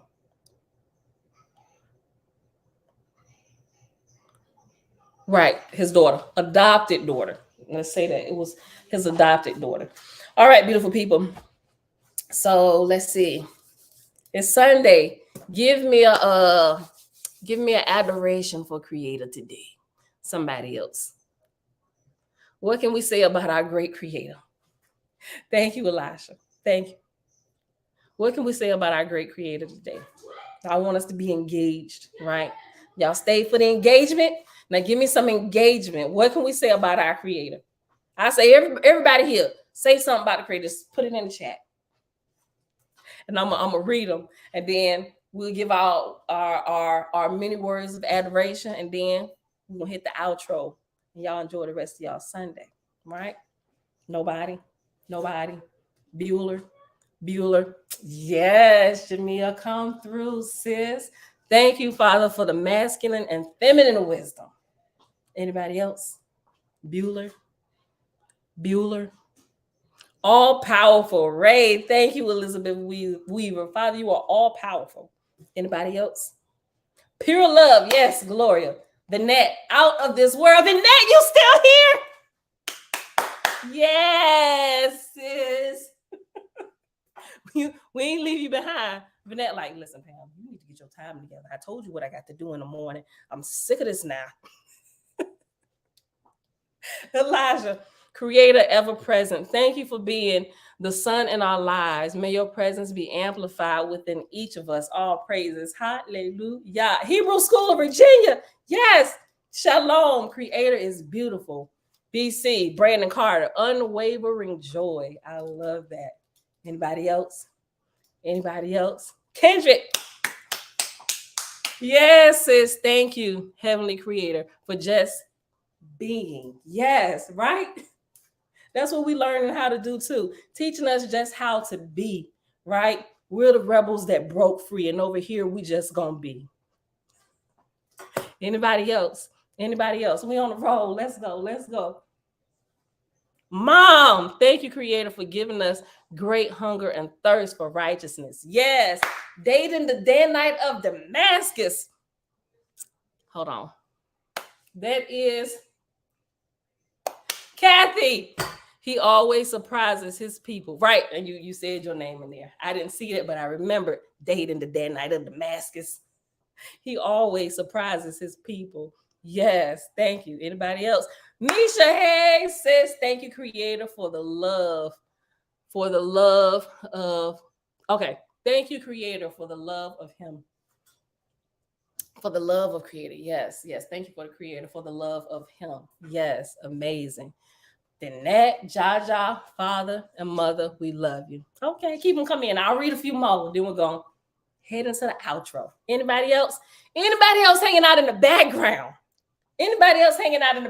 Let's see if we can get 2 people that's been hanging out in the background that we ain't never seen comment before. Give us an adoration for Creator. I mean, y'all been hanging out in the background this long. Y'all either y'all spies or you secretly love the Creator, right? You like hanging out with us, so you might just be here for the shenanigans and our foolishness. Tabitha, Yahweh is the quickener of life. WMSJ01, never leave nor forsake us. Yes, come through. One more. We need one more. One more person from the background. One more person from the background. Nazarene is saying, thank you, Creator, for creating higher heavens for us to rise. Yes, and amen.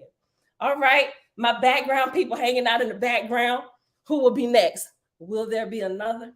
Will there be another? Will there be another? Will there be another? Brother, sister, come on down. Will there be another? Will there be another? Will there be another? Hold on. Oh, look. Oh, hold on. Look, y'all calling it out. Hold on. Hold on. Yes. WMSJ01. Listen, I'm going to go through. I'm going to click everybody's stuff doing an outro too. We need one more person from the background. One more person from the background. Everybody give WMSJ01 a hand. Bradgerin, Sisterin, not sure which one because of the name I can't really tell. But yes. Yes. Y'all know how people come down to the altar to give their life to Jesus Christ. Everybody clap. Will there be another? Do we have another? Like 3 people left. It's still 27 people here. And I know 27 people ain't said a word about the Creator. I need one more person. One more person. One more person. Will there be another? Come on down. I'm about to start sounding like Christian preachers now. But seriously, y'all, I'm just playing around. You don't have to. But I was just having fun with it. But seriously, thanks for hanging out with us, WMSJ01, us and all our shenanigans and foolishness, right? We strive to know Creator, learn more about Him and ourselves daily as we rise in light and grow spiritually, right? So thank you for hanging out with us. Thank you for leaving a comment, an adoration about the Creator, right? All right, y'all. So that's don't know about Jesus. You with the shenanigans too. Yes. You right at home. Look, yeah, I be cracking jokes about Jesus. Like, seriously, we got to break the state of people who is still trapped in a deep delusion, right? Right, yeah. So you right at home. You right at home. All right, beautiful people. That is it for today. We're gonna go ahead and get out of here. I see y'all back here tomorrow, bright and early, 6:15 a.m. Eastern Standard Time. Bruce. But I see through you.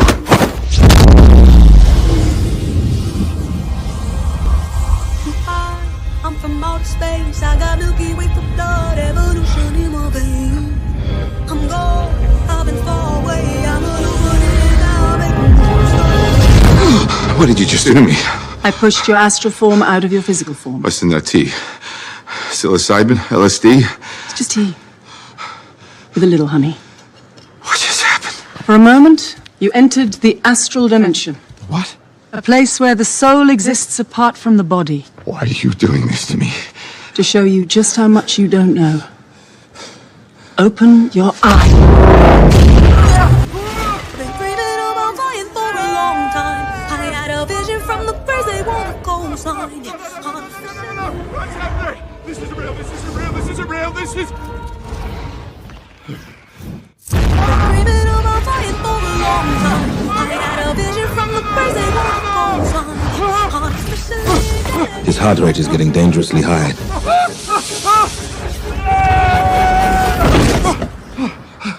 He looks all right to me.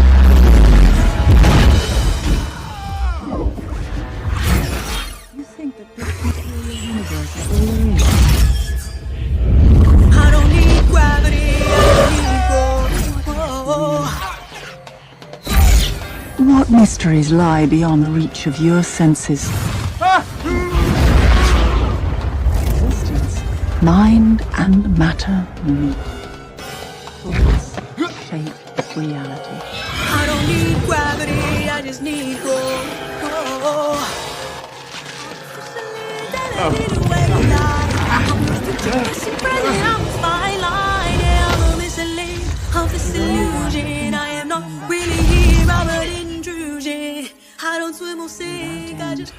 Some benevolent and life-giving, filled with malice and hunger. Dark places where powers older than time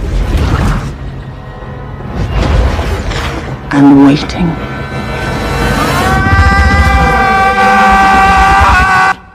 I don't swim or sink, I just float. Who are you in this vast multiverse? I don't need gravity, I just need rope.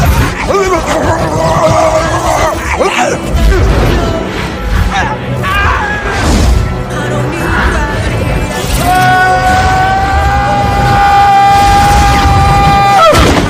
need gravity, I just need growth. Have you seen that before in a gift shop? I don't need gravity, I just need growth. Teach me.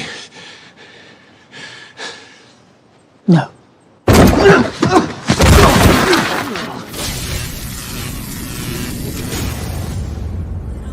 Is it a quick rumble? I won't ever ever fall, never stumble.